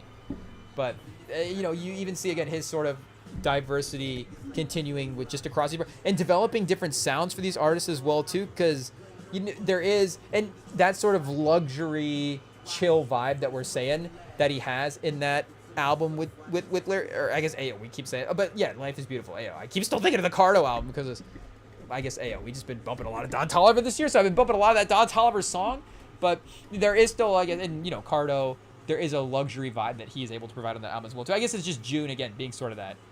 And Ayo, shout out to Larry June. He's getting a lot of love on the Mobb Deep pod. Ayo, pause. But, again, sort of Alchemist's ability to deliver that luxury yacht ocean-y vibe is very present when you're listening to the album. When you're listening to, Freddie Gibbs and Alfredo too, you're still able to live in that, a little bit more menacing gangster world. But then there's also that crossover into the soulful stuff that they're mixing in as well too. And, again, Mobb Deep is a little bit more in the, I don't know if hardcore is the right way to say it, but there is sort of a traditional hip hop sound that they, again, do encapsulate with their music that, like we were saying, when they got that #1 spot, does feel like very much like a bass line in a great way. If we're just talking about what is, great rap and great rapping projects, and again, just that consistency throughout the entire discography. And this is, you can see, still kind of capturing that old school Mobb Deep sound as well too. It definitely feels like an album for them, and still, again, feels like if you didn't know that the Alchemist was producing on all three of those albums, there is, at least again early on here as well too, a sort of unique sound to all of these projects that could set them apart. And I guess, could this fall into being Alfredo 2 in these next couple of tracks? I guess we'll have to see. But I imagine that he's going to be able to keep up the good work as well too. So, and we got the Clips track next, chat. Hey, yo, shout out. We should probably pull up the Genius and lock in on some of the verses. But, I guess we can't just sit here on mute the whole night and listen to the album. It is what it is. Though, early on, we definitely could as well too. And I guess, what we were going to say earlier as well about, we were saying sometimes we're like watching stuff or listening to stuff that is obviously like iconic to our own rotations. And sometimes it's a little bit more like, hey, we need to start picking up the pace on how we're, keeping these people in the mix. And Mobb Deep is definitely one of them. Like, I mean, we can pull up the stats for the Spotify at the end of the year. Like, Mobb Deep's probably not going to be very high up on the stats. Like, they're probably not going to be very present in my Spotify. Again, I'm not saying that they're obviously absent and we're not, anti-Mobb Deep. It's not, the infamous Hot Take is an album that we don't like and don't go back to all that much. Again, it just becomes one of those things. You get your habits of your artists that you listen to. You kind of get stuck on some songs, and maybe you get stuck in a new sound, a new sort of lane, and you're like, okay, I'm kind of trying to search out songs that sound in this sort of vibe in, for right now. And, you just go through your cycles. And I guess maybe this is, again, the start for us of working Mobb Deep into the rotation in a real way. And that, again, is another part of dropping an album and having a moment with these groups is, and why I, like searching out some of this new stuff is just a reminder of these things as well, too. It's like, again, yeah, Mobb Deep, obviously it's not like we're not thinking about Mobb Deep, but, sometimes it's just like maybe sitting in the playlist is not good enough, chat. They're not just sitting there to hang out. Just like, oh yeah, these Mobb Deep songs we got it sorted by alphabetically. So, I guess where are the other M's? These Mobb Deep songs are hanging out with, hey, yo, chat. Now we're not going to know, who is even in the playlist with Mobb Deep here. We'll have to see. This is a crazy playlist to scroll through. Ayo, I think I might have just over scrolled all the way to the bottom. It's going to take pause. It's going to take a second for it to load all these songs. Yeah, chat. I went all the way down to Tony Braxton. I guess that's not too far off. Oh, Mary J. Blige. Obviously going to be around there. Hey, yo, Mobb Deep just sitting in a playlist with Mary J. Blige and Tony Braxton. A little Mace. Okay, chat. We're in the MA part of the playlist. Hey, what is it? Okay, Megan Thee Stallion. This is Metro Boomin as well too. MF Doom. Okay, we're getting closer. Oh, chat. Michael Jackson. I don't know. Maybe we just keep scrolling. Migos. Missy Elliott. Okay, so it goes in this playlist. It goes Missy Elliott, Mobb Deep. Oh, and then Monica. Hey, yo, chat. Shout out. And then Mos Def in there as well too. Black on Both Sides. Right after the Monica album. What's this one called? After the Storm.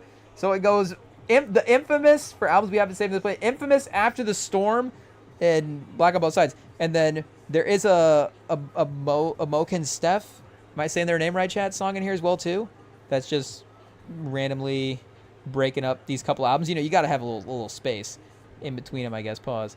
But yeah, so I guess again we just need to just keep these artists from just sitting in the playlist and hanging out next to these other artists and actually work them into the rotation. And again, the Spotify, hey, yo, I don't know if they need to step up the algorithm. Again, it's on us at the end of the day to just be better listeners. And I guess, if better listeners, if this is, if that's just having a diverse music rotation is something that's a priority, I guess, then, again, that's a good reminder of what are these legacy artists to continue to work into the rotation. And this is, again, like, oh yeah, I need to go back and listen to the Infamous, and I'll probably be throwing that on at the gym a couple times because, again, the sort of steadiness of that album, it is a great album for those type of environments, for that setting as well too. So, again, just and hey, yo, chat, are we just talking through the clip song? I just realized, okay, we got to restart. It is what it is. We're gonna have to hit the mute on this one as well too, and we're definitely gonna have to pull up the Genius. So hold tight, chat. Hold tight. We've got to lock in here. I mean, not to say that the rest of the album wasn't worth locking in for, but hey, yo, I mean, Alchemist, chat, is Alchemist on this song too? I mean, I guess, he's labeled here individually on some of these tracks, so I don't know if he's just not labeled because he's, not producing on some of those tracks, but let's see here if they brought in Alchemist or, chat, Havoc producing the beat himself. So, of course, his production abilities, historic as well too. I mean, speaking of not getting credit, but, obviously I don't know if he's been as active in the 2020s the way that, Alchemist has been, and, maybe the 2010s as well too. But this is, for that menacing sort of clips production, and you don't necessarily always have to be like, okay, whatever that, the sort of Neptunes and, clips, I guess has always sort of worked with Pharrell in that type of way. But even when, he's working with other producers as well too, there is just that style, that menacing style that he does bring, that his beats do bring to the table. that does, again, set his production apart and make him a unique listen in that way. But it doesn't always mean that, again, you have to have him on that type of beat if you're an artist. But because, again, that's sort of unique to them as well, too. You can get into a sound you can cross over into this menacing sort of beat where you're like, oh, yeah, that is in that sort of Pusha T type of lane. Like, you could see him, performing on that type of song. And for an album like this, again, it fits because, Mobb Deep is able to play in that world, but because of the little bit more old school lean in some of the other tracks as well too, it does kind of, it brings a nice diversity to the track list as sort of a, again, a newer version of this type of track in a way. Do we have to restart again, chat, and just listen to the lyrics, actually listen to the words and see what's going on? Oh, chat, what's this album on Genius that's getting the headline over Mobb Deep? Hey, yo, wait a second, is that Zayn? I guess we got the page pulled up here on our screen and not yours. Jisoo and Zayn, hopefully I'm saying the names right. I guess it's just one song, it's not an album. Eyes Closed.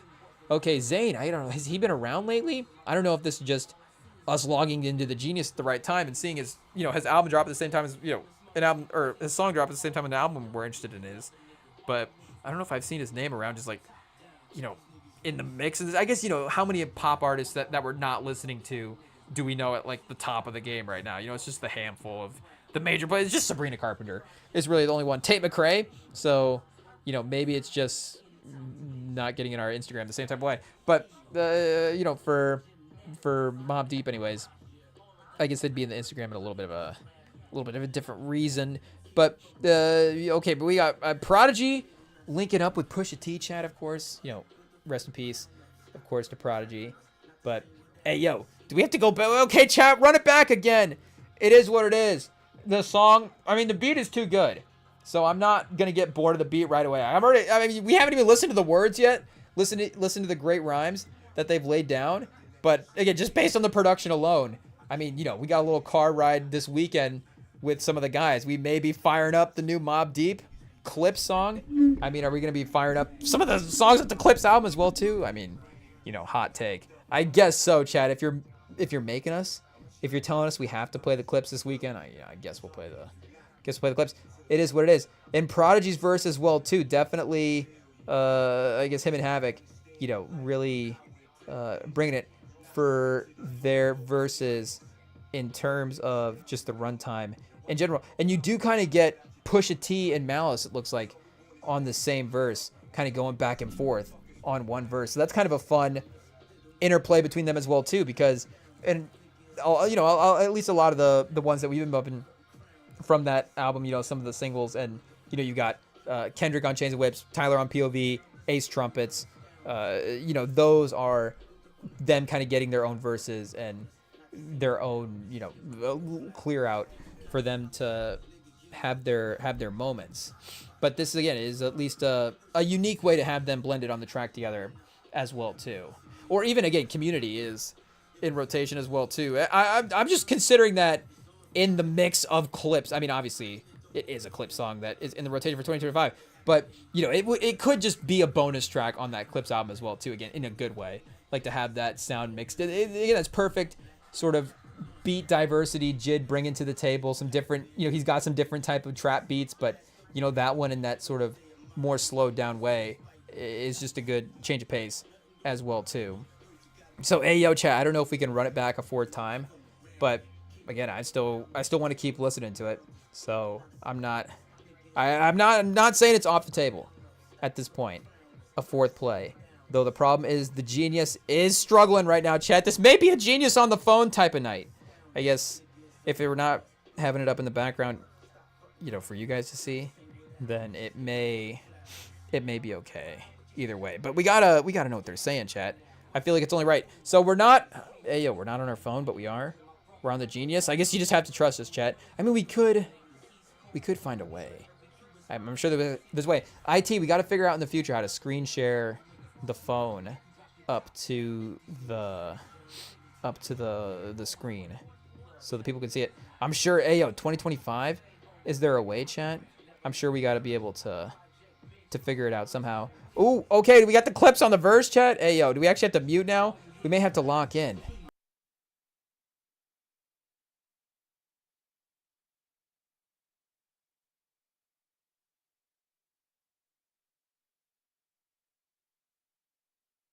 Oh, chat, I wish you could hear the verse. I wish you guys are just going to have to play it on Spotify yourselves. Hey, yo, get the streams up for Mob Deep, chat. If anything, just run this song back a couple times. I don't know, what do you need, like 10 streams to get an album play? Like, just listen to this one 10 times in a row, and then you'll know the words to a great song, and you'll get the streams up for Mob Deep. That's crazy, chat. Song of the Year vibes? I mean, there's been some strong contenders at this point.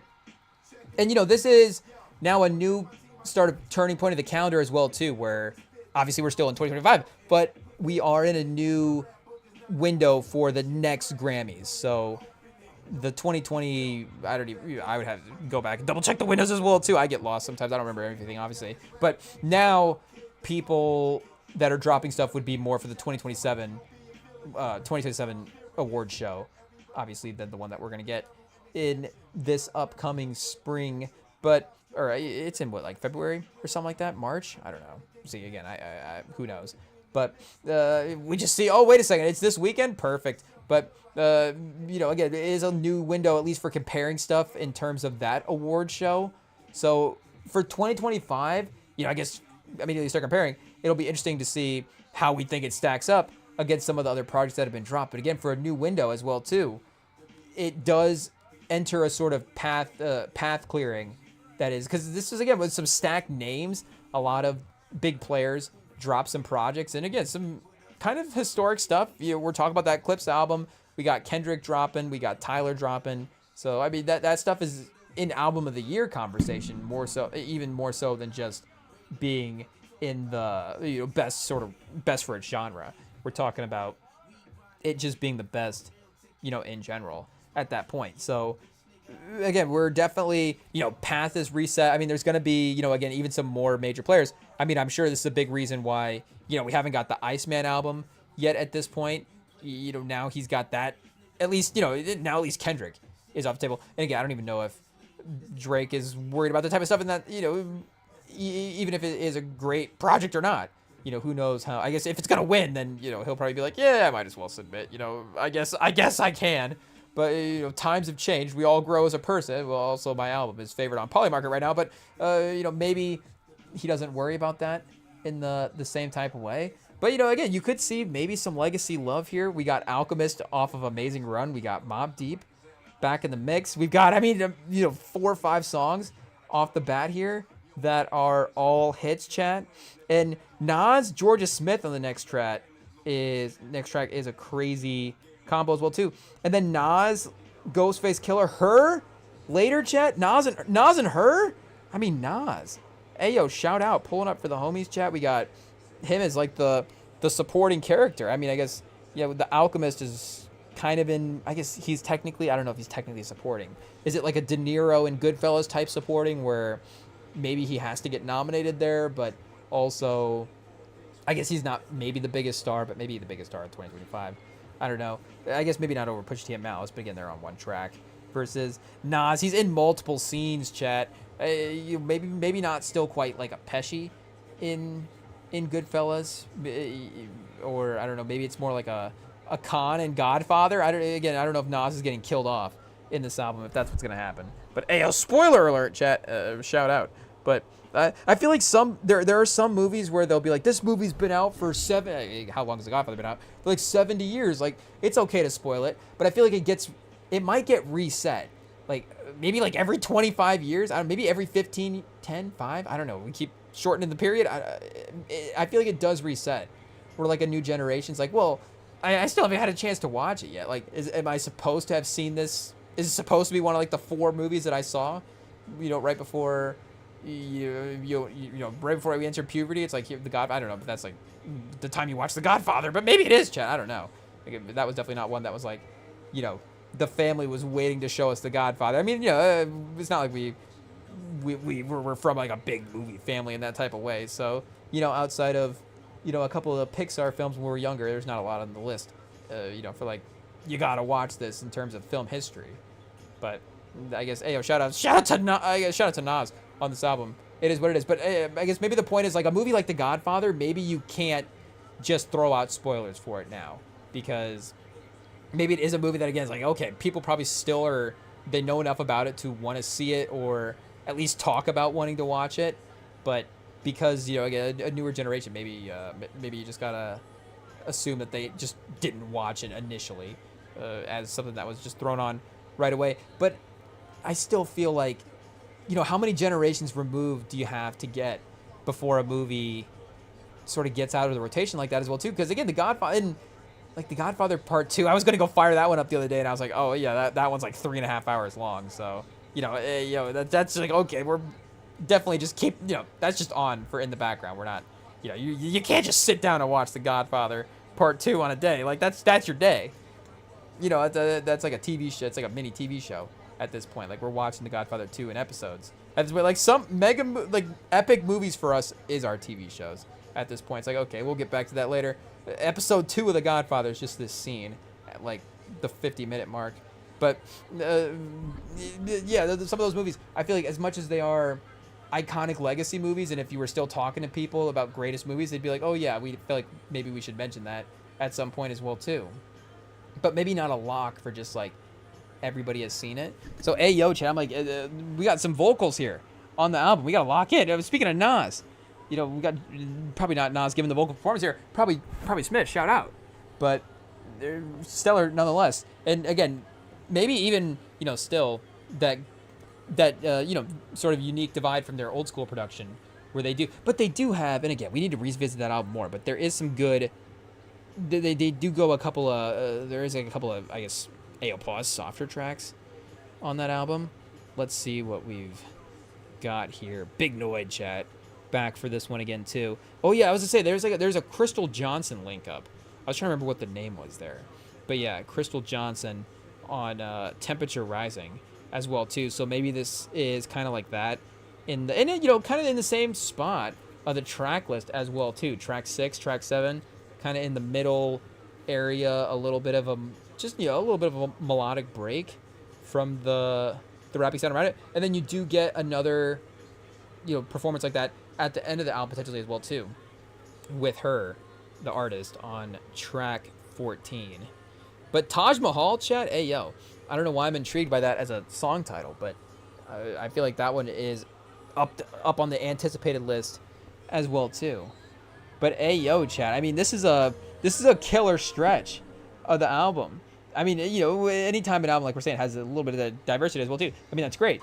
But to, you know, kind of carry you from a menacing Clips track into a Georgia Smith kind of laid back vocal performance, and then now, you know, we're kind of going back into a little bit more of a kind of traditional Mobb Deep style track here, and it is a seamless flow between the different styles, again, even if they are taking us through a couple different tracks, you know, stylistically there on the album.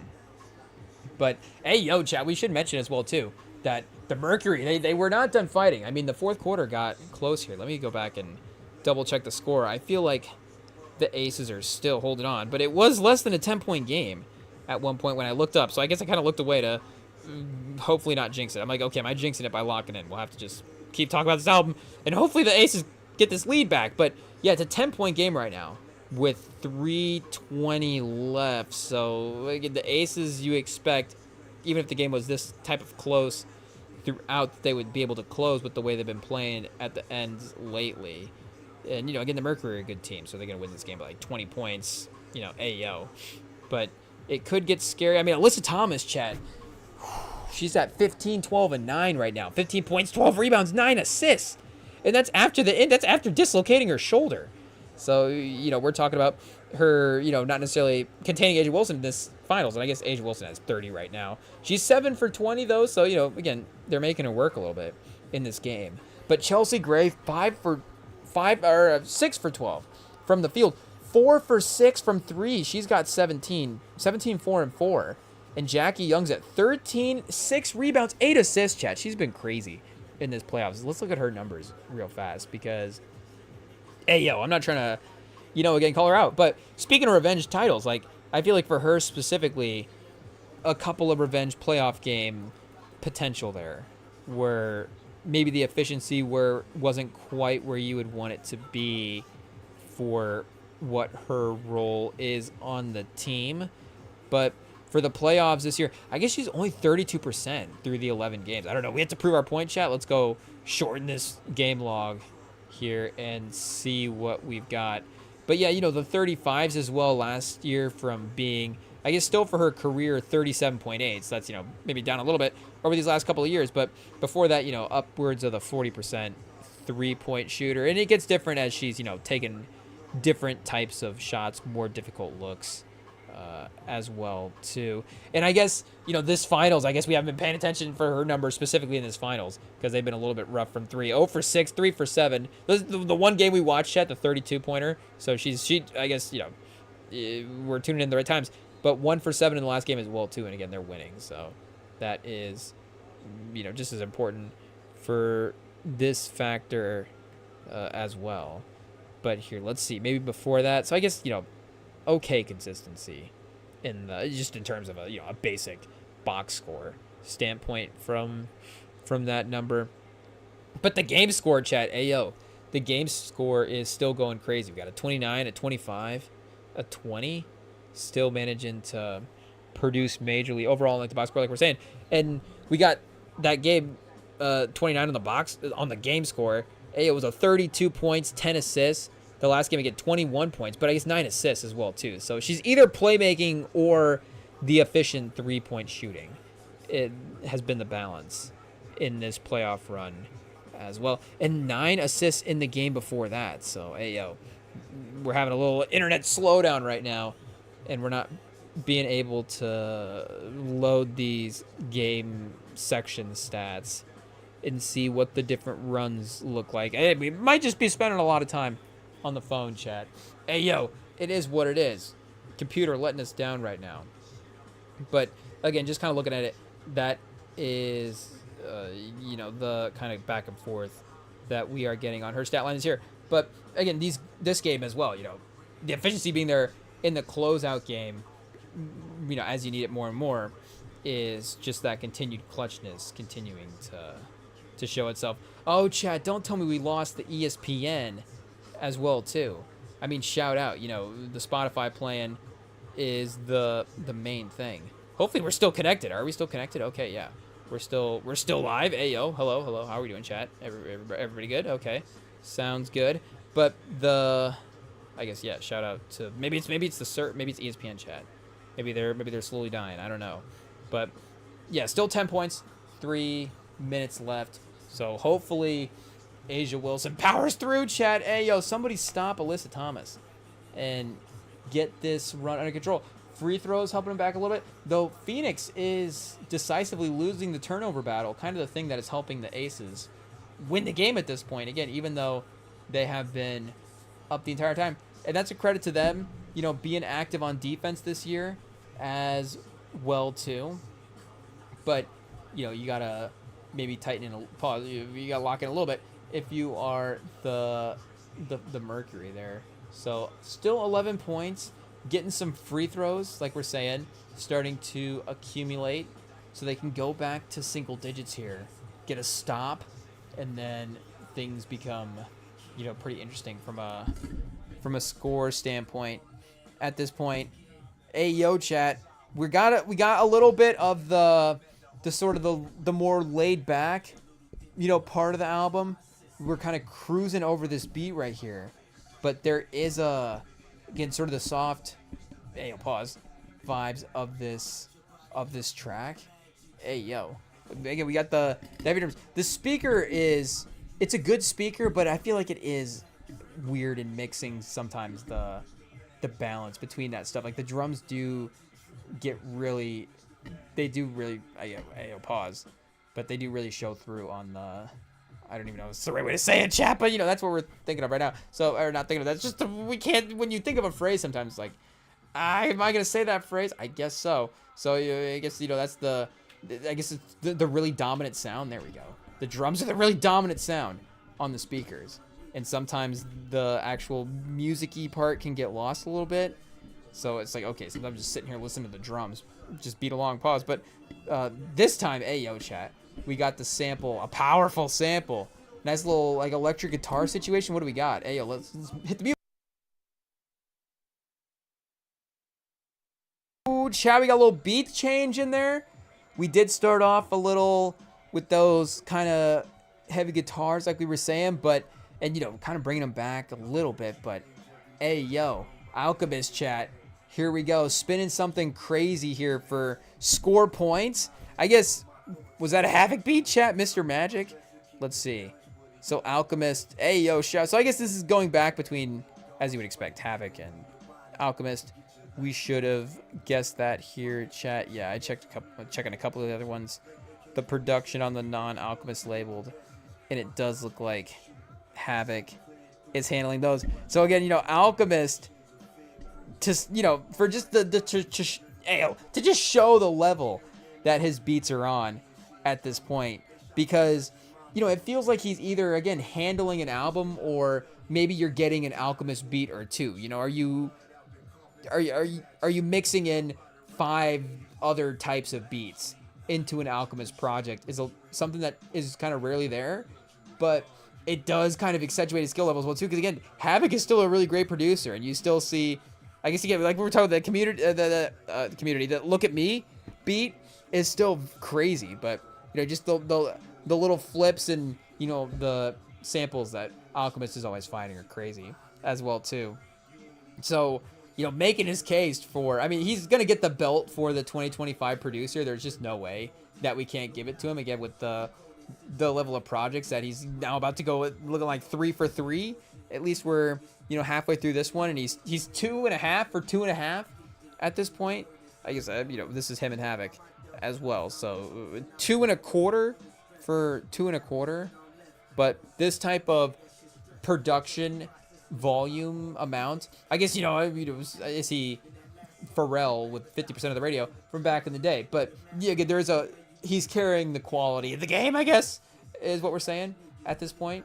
Alchemist, the Jack Antonoff of rap, chat. I don't know if that's the appropriate nickname. I mean, shout out to Alchemist. I don't know. Do we go back and when did Antonoff start, chat? I feel like Alchemist is a little bit more of a veteran than Antonoff at this point. But yeah, I mean, you gotta respect his of course, his hitmaking abilities. Oh, chat, Kalia Cooper with 30 for the Mercury fouled out. Down 10, Asia Wilson with a free throw makes it 11. So a minute 30. They weren't really able, I guess, to close the score any there in those last 30 seconds. So, unfortunately, that might be the little bit of and they're going to keep fighting. Alyssa Thomas gets to the basket. You can't get any, I guess, lazy. You can't get lazy here in the last couple of minutes and drop this game. Hey, yo, chat, Alchemist switching it up again a little bit at the end. What do we got, like the strings back in the mix or whatever? Hey, yo. We got something just pivoted there. That was pretty crazy. I mean, hey, yo, if you got an album that can just catch your attention in the middle of a championship game, I mean, it is what it is. I mean, if we have to mute this Jackson Dart rerun and listen to an album, chat, I mean, that the album is definitely doing something right at this point. So, yeah, a couple back-to-back Alchemist beats. And then the Mob, or the Nas features and the Wu-Tang features as well, too, are the ones that lead after that. So, yeah, Havoc will take over at that point for those. And I guess is this the last Alchemist beat? Oh, chat, I just switched it up. Hey, okay. Going back to my era. Is this the first fat finger of a live stream? I don't know. I feel like, well, we did skip back on purpose on the album earlier, but so that doesn't count as. No, there's no way, chat. I've had to accidentally have clicked an album at some point.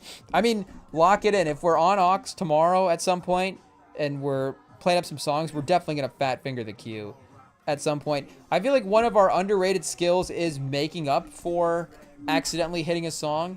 We can cue it back up quick and then maybe get the slider going and try to get back to the song. You just get back. Oh, nothing happened. The song's still playing. Yeah, we're still on. We're verse 2 right up next. Nobody loses a beat at this point. I guess the next step would be like, can we keep those, like, if we just keep singing and we can quickly like cue it up so we can like get back in a beat drop situation or whatever. You know, maybe there would be like a way to turn it around where it actually works out better. But I doubt it. I think usually you just want to keep the song playing. But you know, maybe there is like an extra level of skill that we could get to if we did have to, you know, make up for an accidental clicking in the queue type of situation. I don't know if it's a pause or not.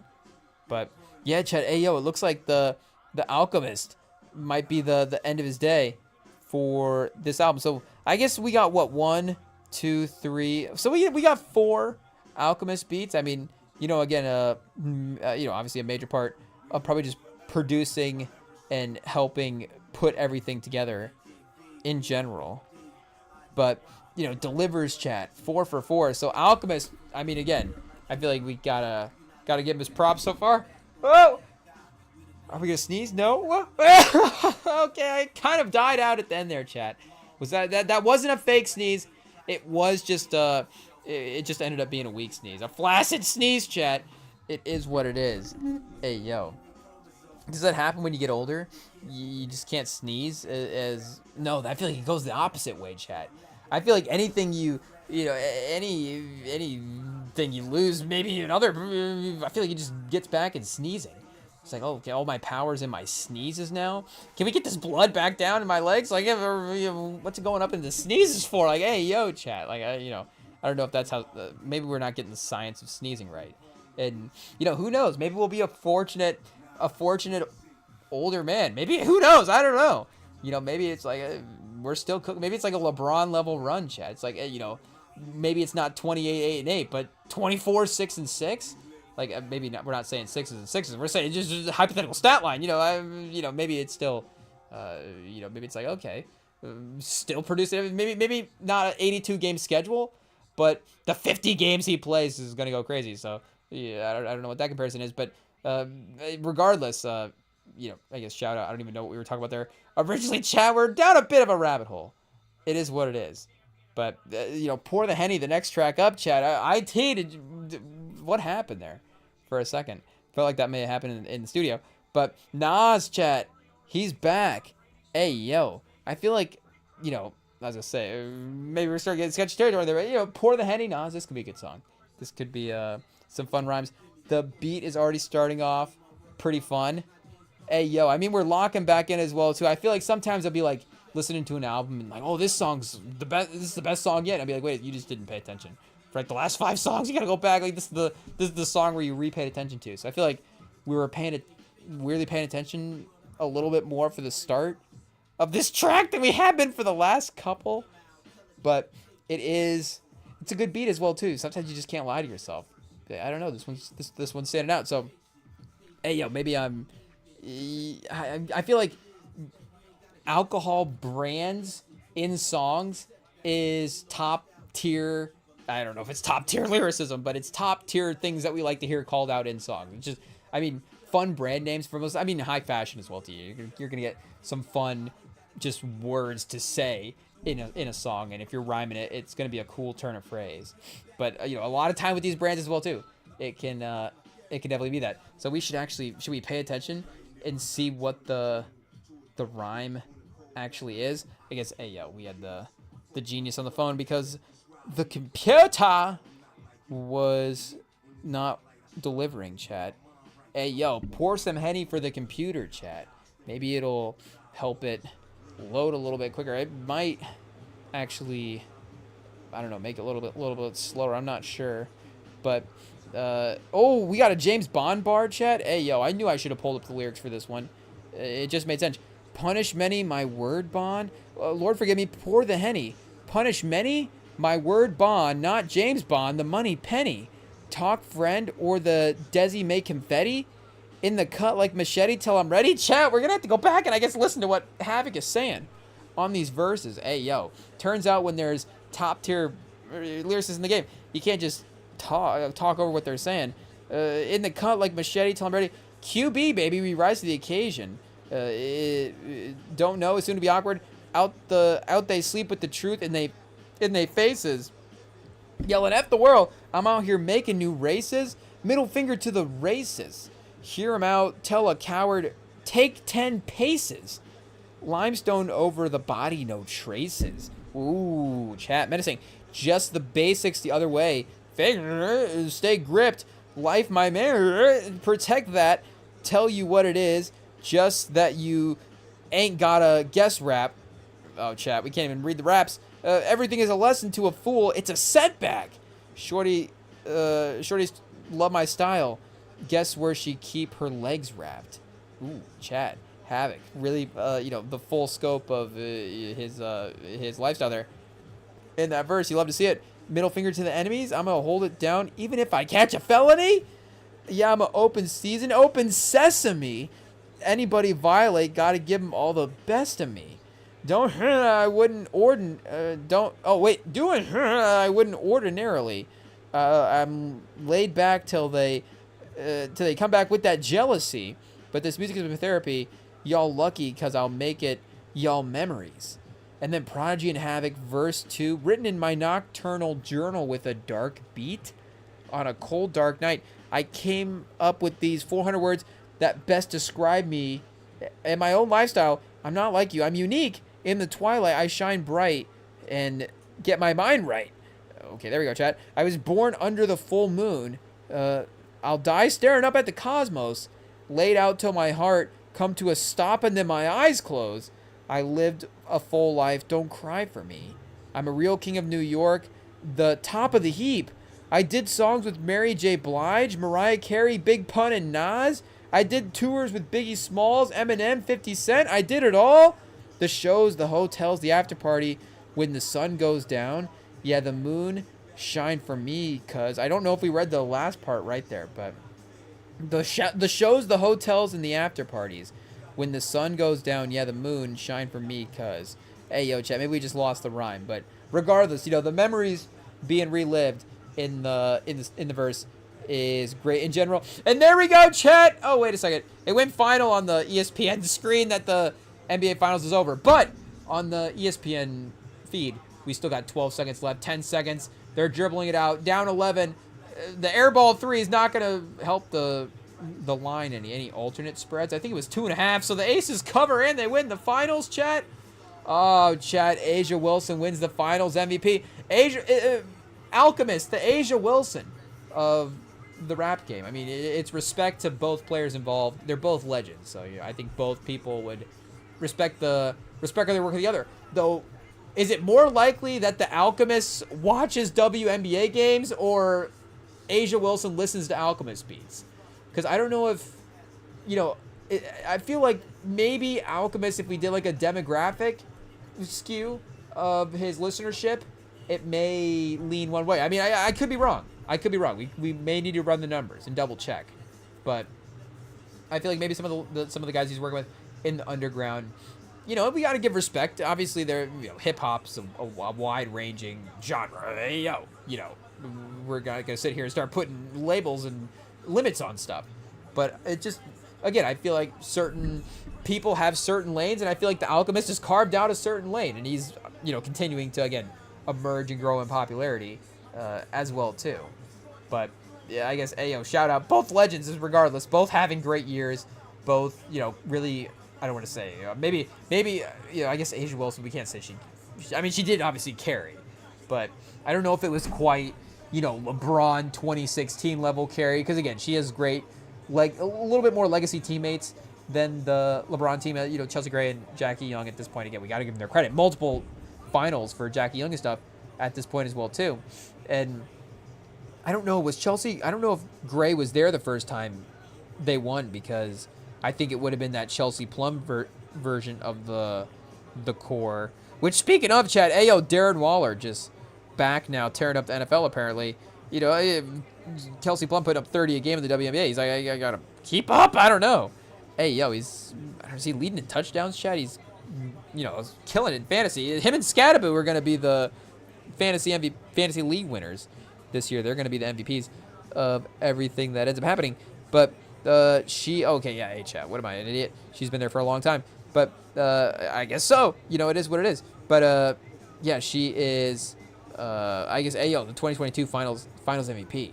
So yeah, shout out. I guess Asia Wilson is adding another Finals MVP as well too, you'd imagine, to the group. So I guess not 4 for 4 in that aspect, or I guess 3 for 3 in that aspect. 2023 Finals MVP Chelsea Gray in 2023. So 2 Finals MVPs. This one is, and maybe that Steph is still better. Do we have to do a rankings of best finals runs? But this is up there in terms of just the individual amount that, how much an individual is doing for a team in their run to win a title. I mean, I guess Dirk is still probably the best individual title run that we've had. But again, that is contained to the playoffs as well too, and that's not to disrespect that finals run.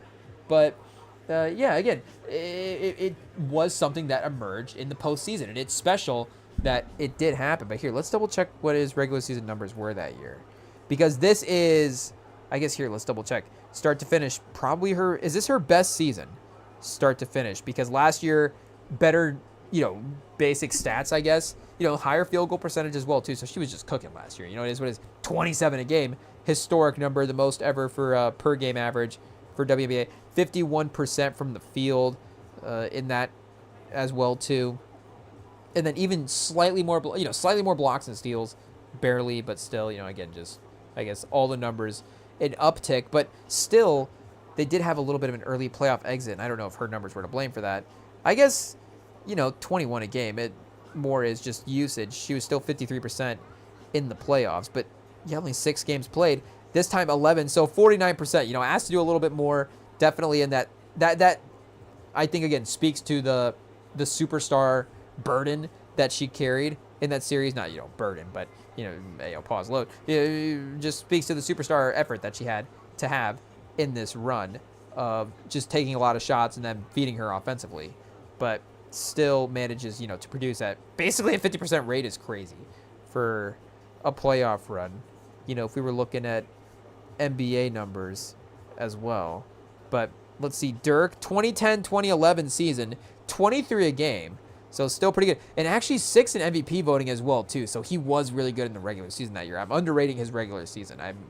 Maybe Dirk is just disrespected for that regular season in general, because kind of his highest, I guess he won the MVP in 7-8, but, still up there for his highest MVP finishes those back-to-back years at, 6 and 7 is not disrespectful. I guess 3-3, 2 threes and then a 1 there in the mid-aughts is, that's about right. Obviously, for Dirk's peak of his powers, 26, 24. And you have, it would be difficult, obviously, I guess, again, you're putting this year above all the years. But just as a basketball talent, was he better at the time? And I guess, again, that is the important part that we were saying as well, too. His basketball talent is matching, or her basketball talent is matching the actual success that she's having on the court as well, too, chat. And her bringing it again, or another great vocal performances being brought to this album, chat, immediately just grabbing our attention as well too. So chat, that's got to be one of the breeziest listens we've had at this point. I feel like we really, and 1551, I mean the curation is on point here, chat. But again, this is where Mobb Deep really thrives, is just the ability to go from track 1 to track, whatever the track start to track end, and just be like, we just cruised that album. I can't believe we, 15 tracks, whatever. It just felt like, a easy breeze of a listen to throw on. So, chat. I mean, at the end of the day, Infamous is literally, it's famous, I guess. Maybe not, in a bad way. I guess the infamous would be like, you don't want to necessarily be infamous, but they are infamous. I don't know. We can't do a pun there, chat. They're just famous. It is what it is. The album's famous. It is what it is. But this is incredible quality to start. Oh, chat, another fat finger. I guess we have to re-listen to this album. An incredible bar to set for that next window as well, too.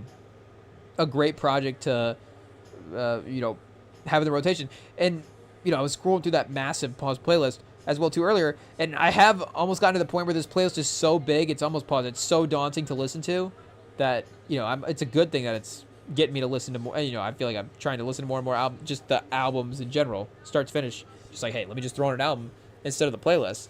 But this will be, you know, the playlist is so daunting. It's like, hey, let me just listen to this Mobb Deep album. It'll be so much easier. Alchemist, a couple Havoc beats, good Nas, you know, Clip's performance on here is start to finish checking all the boxes that you want to see for a great album.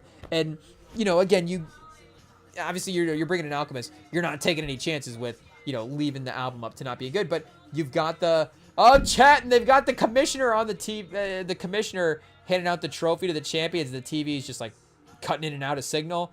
I don't know if that's, you know, people are gonna maybe make jokes about that, but I think that's is that the commissioner? Hey yo, let's not show the commissioner. Mark Davis, chat. I forgot Mark Davis owned this team. Hey yo, who would have thought This is why Mark Davis doesn't care about the Raiders. He's a champion, chat. Championship owner with the Aces. Do we have to talk about Mark Davis as one of the best owners in sports? This Aces team is a dynasty. It is what it is. Yes, the Raiders are terrible, but you know, he's built something great. I guess, has he built it here, Chad? I don't know. But he is responsible. He's the owner of this team that is one of the most dominant teams in sports history. And having an incredible run. Again, is this like the Bulls owners having Jordan? Probably.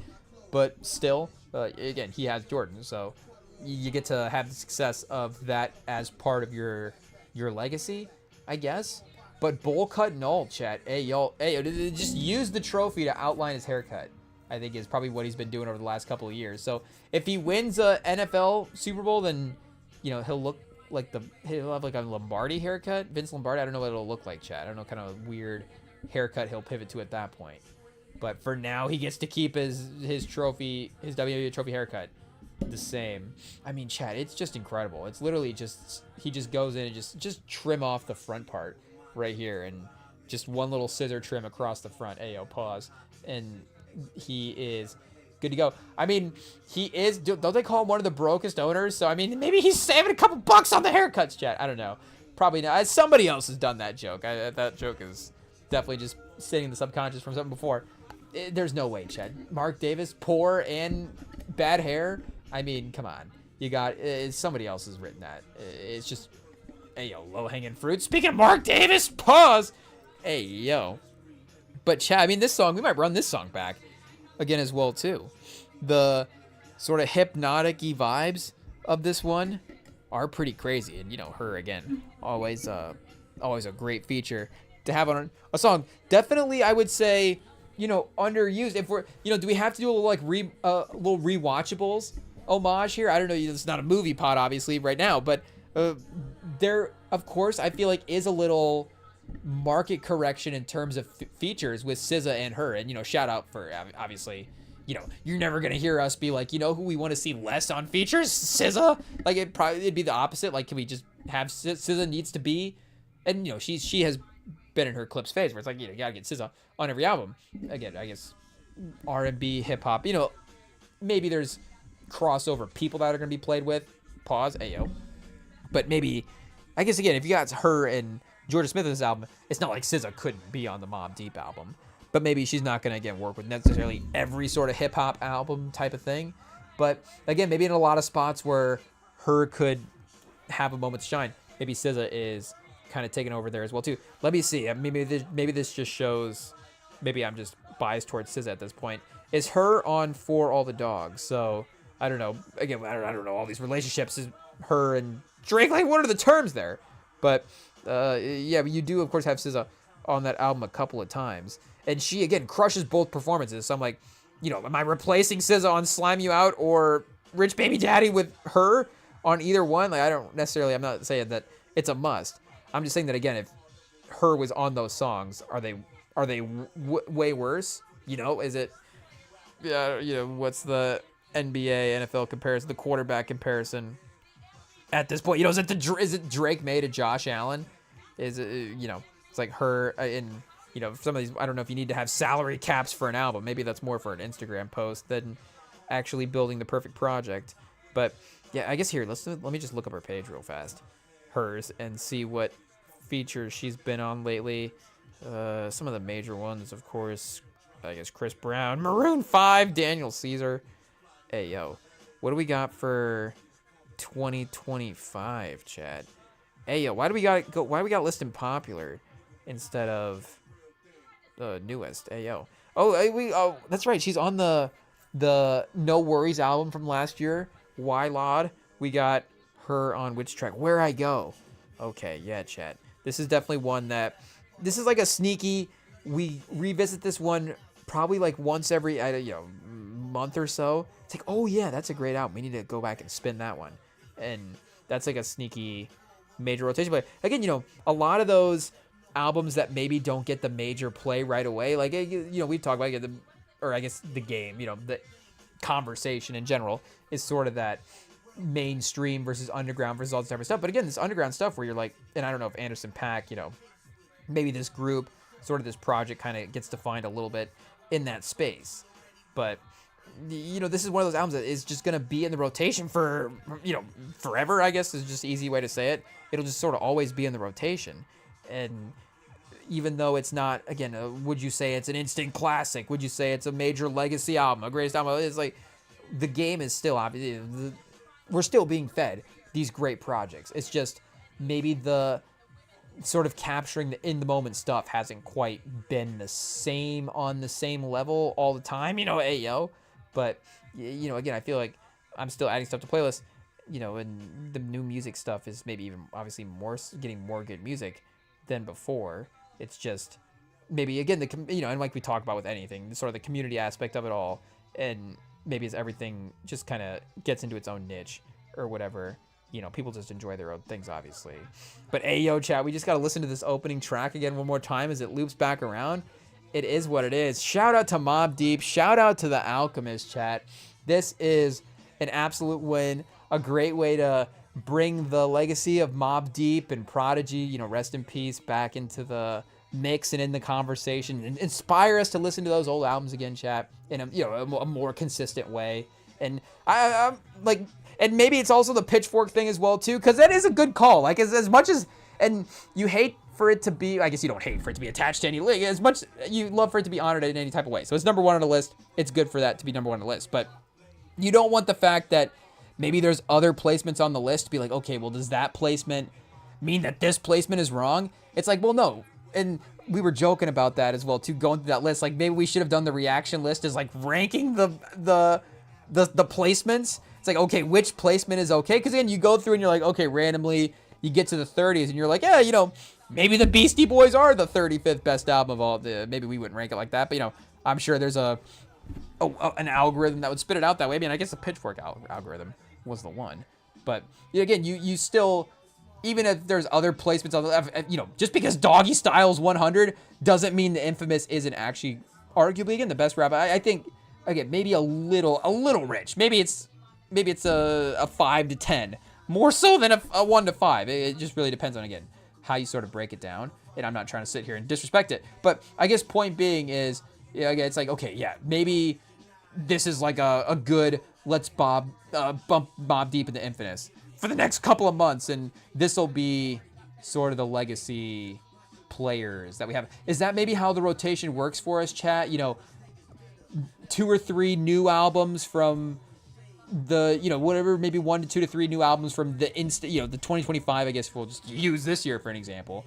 Whatever 2 to 3 albums we like from this year, the couple albums that we're keeping in rotation from 23 and 24, and then I guess, I don't know, like 5 or 6 different tiers. I guess we could just break it up in like every 5 years, maybe like there's 2 or 3 different projects that you're listening to. But I feel like even that would sort of shift. And maybe I am just being a little bit too broad in that. Maybe it is like, again, the sort of 1 to 2 albums, like I'm saying, every 5 years is just keeping in the rotation and then mixing it up. And sometimes it is, again, in the same artist where I'm like, oh, well, I'm going from bumping this, bumping Good Kid, Mad City to now I'm just bumping Mr. Morale all the time. So I'm still listening to Kendrick.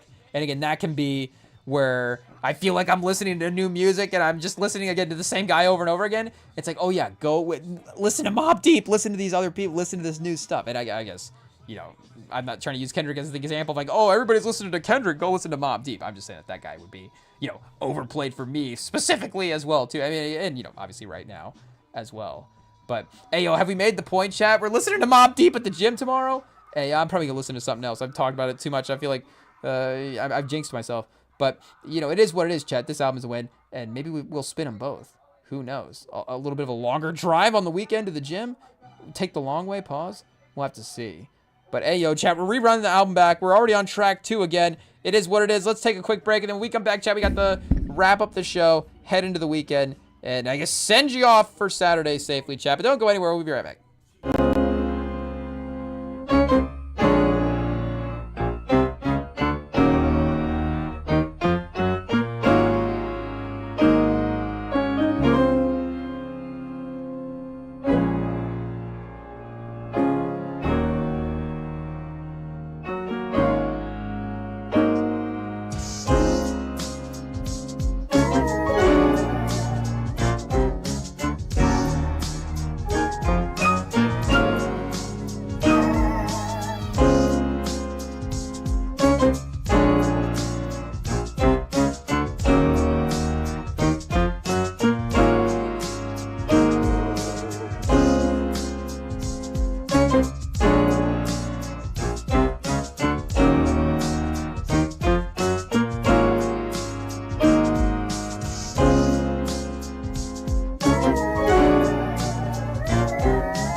Okay, chat, we are back. Again, shout out to the Aces for another WNBA Finals win. Do we have to do the way too early WNBA Finals odds for 25-26? Chat, where is Angel Reese's MVP odds for 25-26? Do we have... Oh, chat!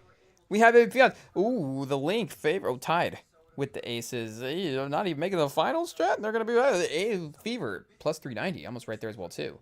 I mean, they did have a run. Almost making it. Shout out Collier, Caitlin Clark at plus 310. I guess she is potentially returning from injury. She is pretty good, isn't she, Chad? I guess we have to consider her in the odds.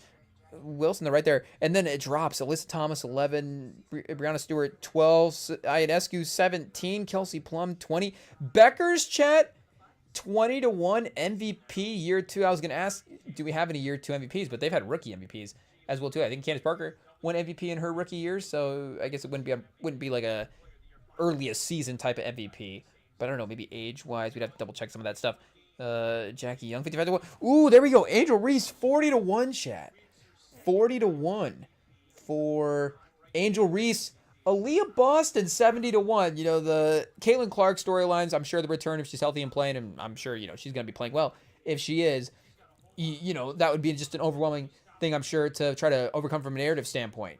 But she did play really well this year. I mean, obviously carried that, helped carry that team. I mean, Kelsey Mitchell was awesome as well, too. So that's another one. Maybe we look at her odds. Kelsey Mitchell MVP.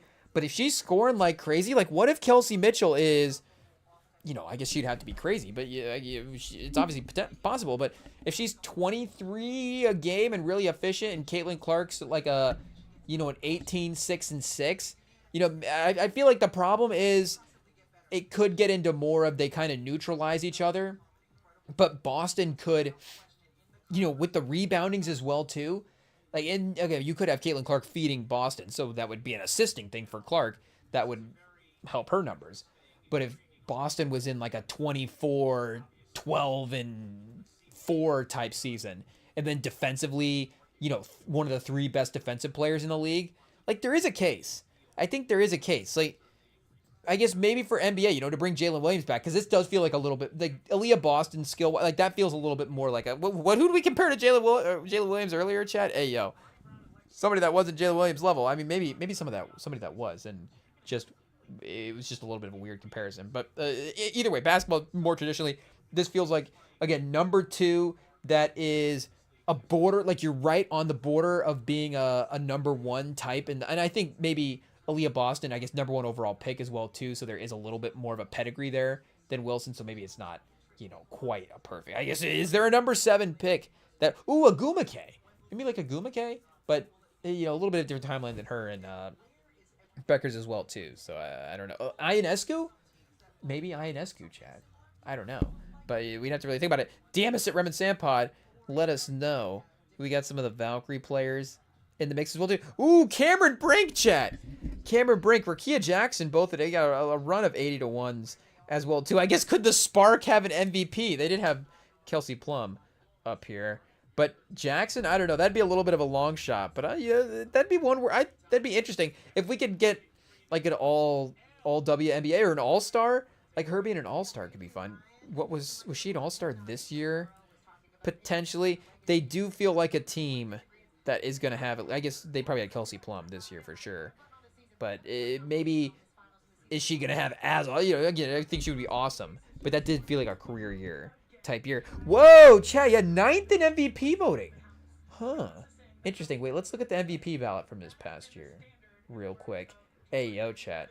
We were just joking, but some of these odds are looking kind of nice. Let's see what we get here. Boston was 6th. Again, you do have her Mitchell tied as well, too. I guess Mitchell, did get increasingly more votes, so there is a recognition there. And you see the points per game is a little bit higher, but so I guess maybe Clark would probably get credited with that impact of the scoring, whatever. But, if it's Clark setting her up and Boston is just better, working in the post and, obviously just continuing to take steps forward is, maybe the better way to say it. But if she just continues to take strides in that way and is a little bit more individual and then, getting just better setups with the point guard stuff, then there is definitely a path there as well, too. But, yeah, I guess Kelsey Mitchell as well could definitely snag some recognition in that way.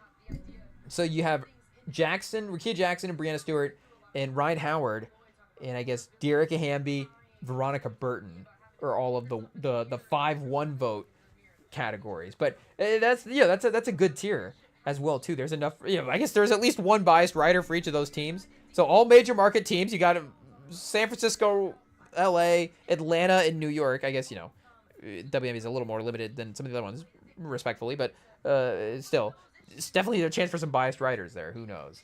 But still, you do have good enough numbers, obviously, all the way around to be like, hey, there is something there for sure. Maybe Jackson a little lower on some of the advanced stats, but that's, again, just because the team success maybe would be a little bit lower. Win shares per 48. Kelsey Mitchell, a little bit lower than I would have thought on that list. Wilson, number 2 behind Collier. But, with Wilson winning the finals this year, it's difficult not to say that isn't the right move, potentially. Aaliyah Boston is, I guess the better advanced stats person is maybe what we were referencing there. Though Kelsey Mitchell does put up the better, or did, this year, put up the better box score stats. But I guess here, wait, do we have like a PER on Wilson's season real fast? Because, again, I do think that this is one of the best peak of the powers runs that somebody has had here. And, again, with it resulting in it. So I guess, the Jokic season as well. But did he win it? Because Embiid won MVP the year that he won the finals MVP and made his run. So skill-wise, dominance-wise. I mean, again, Embiid was awesome that year. So it's not like it's Jokic's fault. There's another awesome guy in the league. But I guess would Collier be a... Collier, I mean, we just saw the advanced stats. She was equal and better in some of the advanced stats than A'ja Wilson. So that is a similar situation there. I guess it would have just been like if Jokic actually won it that year. And again, shout out Embiid, definitely a great season. So we're not, overly mad that happened. I mean, you can check the tapes, Chet. I think we were making the case for it back in the day. But I guess as time goes on, you mature as a basketball fan. It is what it is. But again, shout out. I still love the Embiid season that year more than the Jokic season. I guess because Jokic has other peak seasons for us to choose from as well too. Embiid's got the one great season. It's like just really focus on that year and the memories. But again, he was just awesome that year as well too. So it's like, this is gonna be the year we got to give him the MVP now, and he got it. So shout out for the legacy standpoint stuff there. But for Asia, I guess I forget now what we were gonna look up here. Oh yeah, PER. Let's see, advanced stats. What do we got? Ooh, chat. So it was higher again last year, 34.9. So stats wise, again, undoubtedly last year was your but 30.5 PER the playoffs this year. So she was a 31.1 in the playoffs in 23 and a 4.0 win shares. And they did play 9 games. So as a team, they were just sweeping through the playoffs that year as well too. Let's see. I mean, Chet. The Moses Malone that year for the playoff runs. We got 2 sweeps and a 3-1 win over a pretty good Liberty team as well. But again, you got, and was this 23? She was the year that she did win Finals MVP. But again, you got with Kelsey Plum there, at least stats wise, the production a little bit more spread out between her, Gray, and Jackie Young versus. Again, and shout out to Jackie Young taking a little bit more of that scoring responsibility, where Lloyd wasn't quite game to game, the same numbers in the same type of way. But again, Jackie Young took a little bit more of the playmaking versus Kelsey Plum was handling that stuff as well, too. And you see that year, again, Plum was 40% from 3, Jackie Young was 41% from 3, so there was some depth, and that's why they were, again, the extra level of dominant is because you got A'ja Wilson just being awesome, but also you've got these perimeter performances and great perimeter players, but they're also just having their best seasons as well too potentially. And anytime you kick it out, it's going in for 3, so you can't really leave the shooters. So A'ja, I guess we could go back and watch the film. I'm sure at some point you just got to be like, well, we got to stop A'ja Wilson. So it is what it is. But that supporting cast is a little bit better.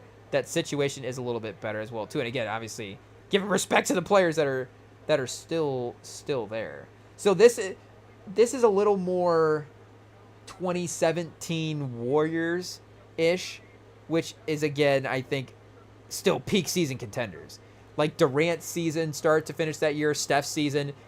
That, again, legacy-wise is why it's both good and bad that they were there, is because it got us such great team basketball that we were able to watch, again, maybe the best version of a team that we've ever seen, but it does, a smidge dampen each of their legacies of what we were able to, or maybe at least take away individually from what we could have seen them, produce and the efforts that they would have had to give, without having another great player there. It's just like, okay, you're required to do more, and we're not able to see that, and it's a little bit of a bummer. And again, it's those guys at the peak of their powers as well, too. So Steph was able to, again, manage that in the playoffs, and his regular season was good that year as well, too. Chat, that's our playoff hand motion, if you guys didn't know what that means. But it wasn't, again, like MVP best player in the league that year. He definitely emerged as that in the finals, and he was, I guess, just off of that in 21-22, so not too far removed.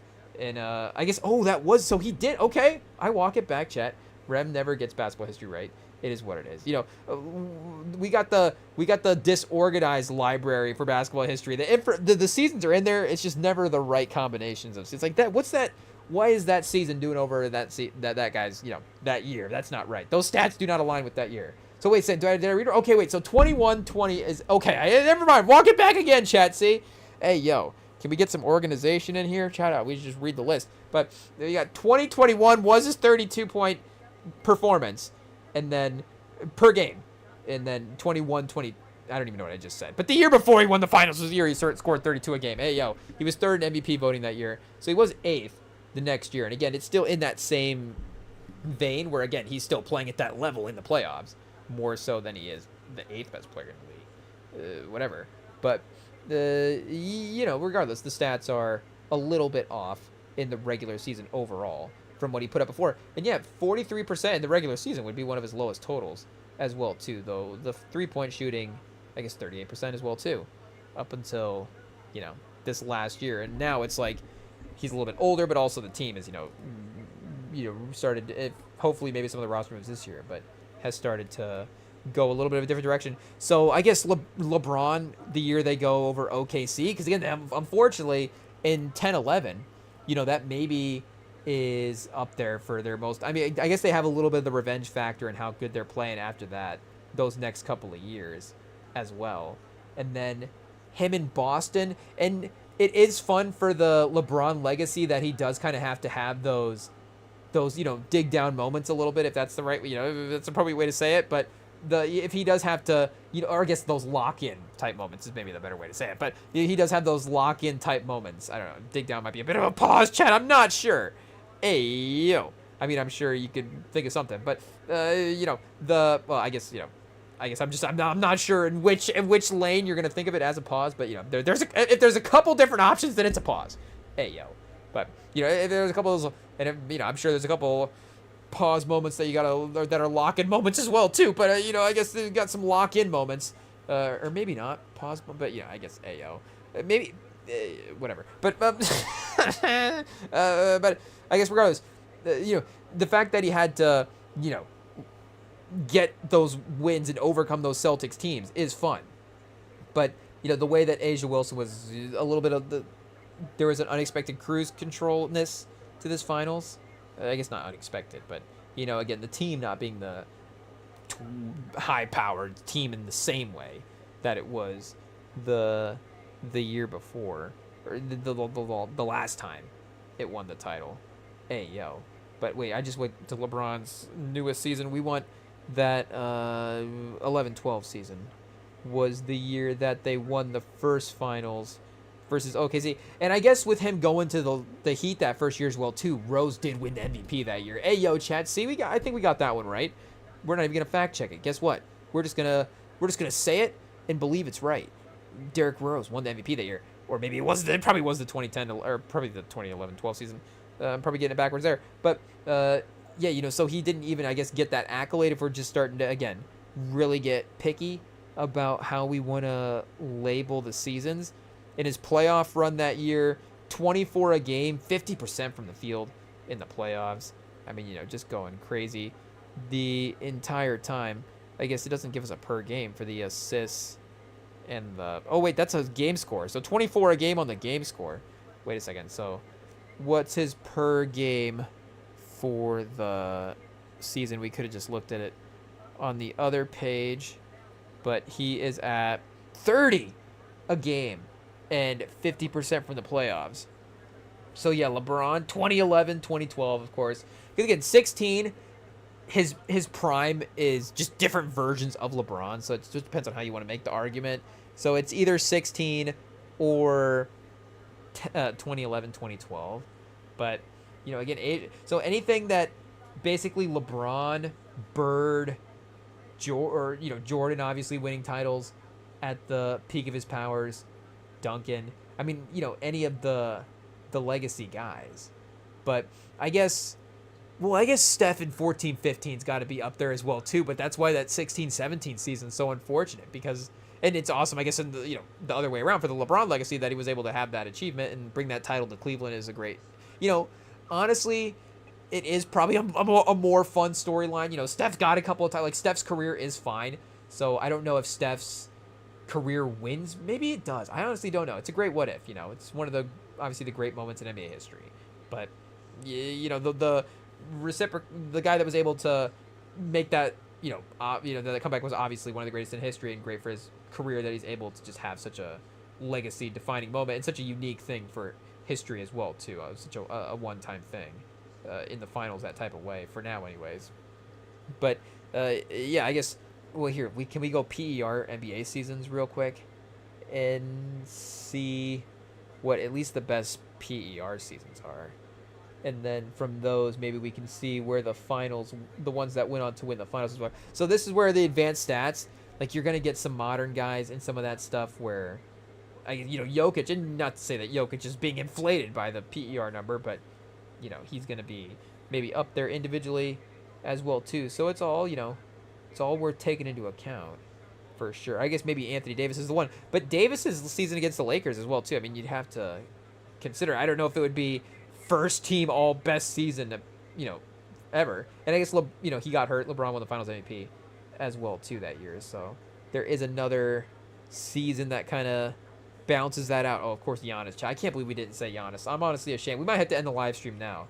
I go be on timeout till Sunday. I just talked for 20 minutes about the best NBA start to finish season pause and didn't say Giannis. Hey yo. I mean, Giannis, some future Spur Giannis. We're going to be wearing a Giannis jersey here in a couple months. We can't even remember to say his name when it comes to great titles run. So our apologies to the great Giannis Antetokounmpo. But his season has to be mentioned as well, too. Maybe you would say, level of competition if you wanted to start getting particular. But I guess Jokic, playing the Heat in the finals is not crazy. So that's why Jordan, obviously, I think has to be in the mix. Probably maybe that Jordan versus the Suns or versus the Blazer. I would say versus the Phoenix, just as somebody who doesn't know as much about the Jordan run as obviously people that were there. But just if I had to say a quick guess, just because Barkley over Clyde in the legacy rankings, respectfully to Clyde, but Barkley, we would have him a little bit higher on the player individual rankings. So, in those that Sun team was good as well too. I think if you went player for player, that Sun team versus that Blazer team, it's pretty. I think you would take that Sun team, and Barkley was. I guess Barkley was the MVP of the league that year, so that's probably why. If we were being technical again, I guess so it would be that Blazers year. Shout out Barkley. It is what it is. But regardless, maybe that's a list for another time. We'd have to double check some of the WNBA stats to make sure the list is comprehensive and all the way around. But I guess regardless, point being, shout out A'ja Wilson, historic year. Bringing another title to the Mark Davis household. Or I guess, another title, because they're the only ones that bring titles, but they brought a lot of them.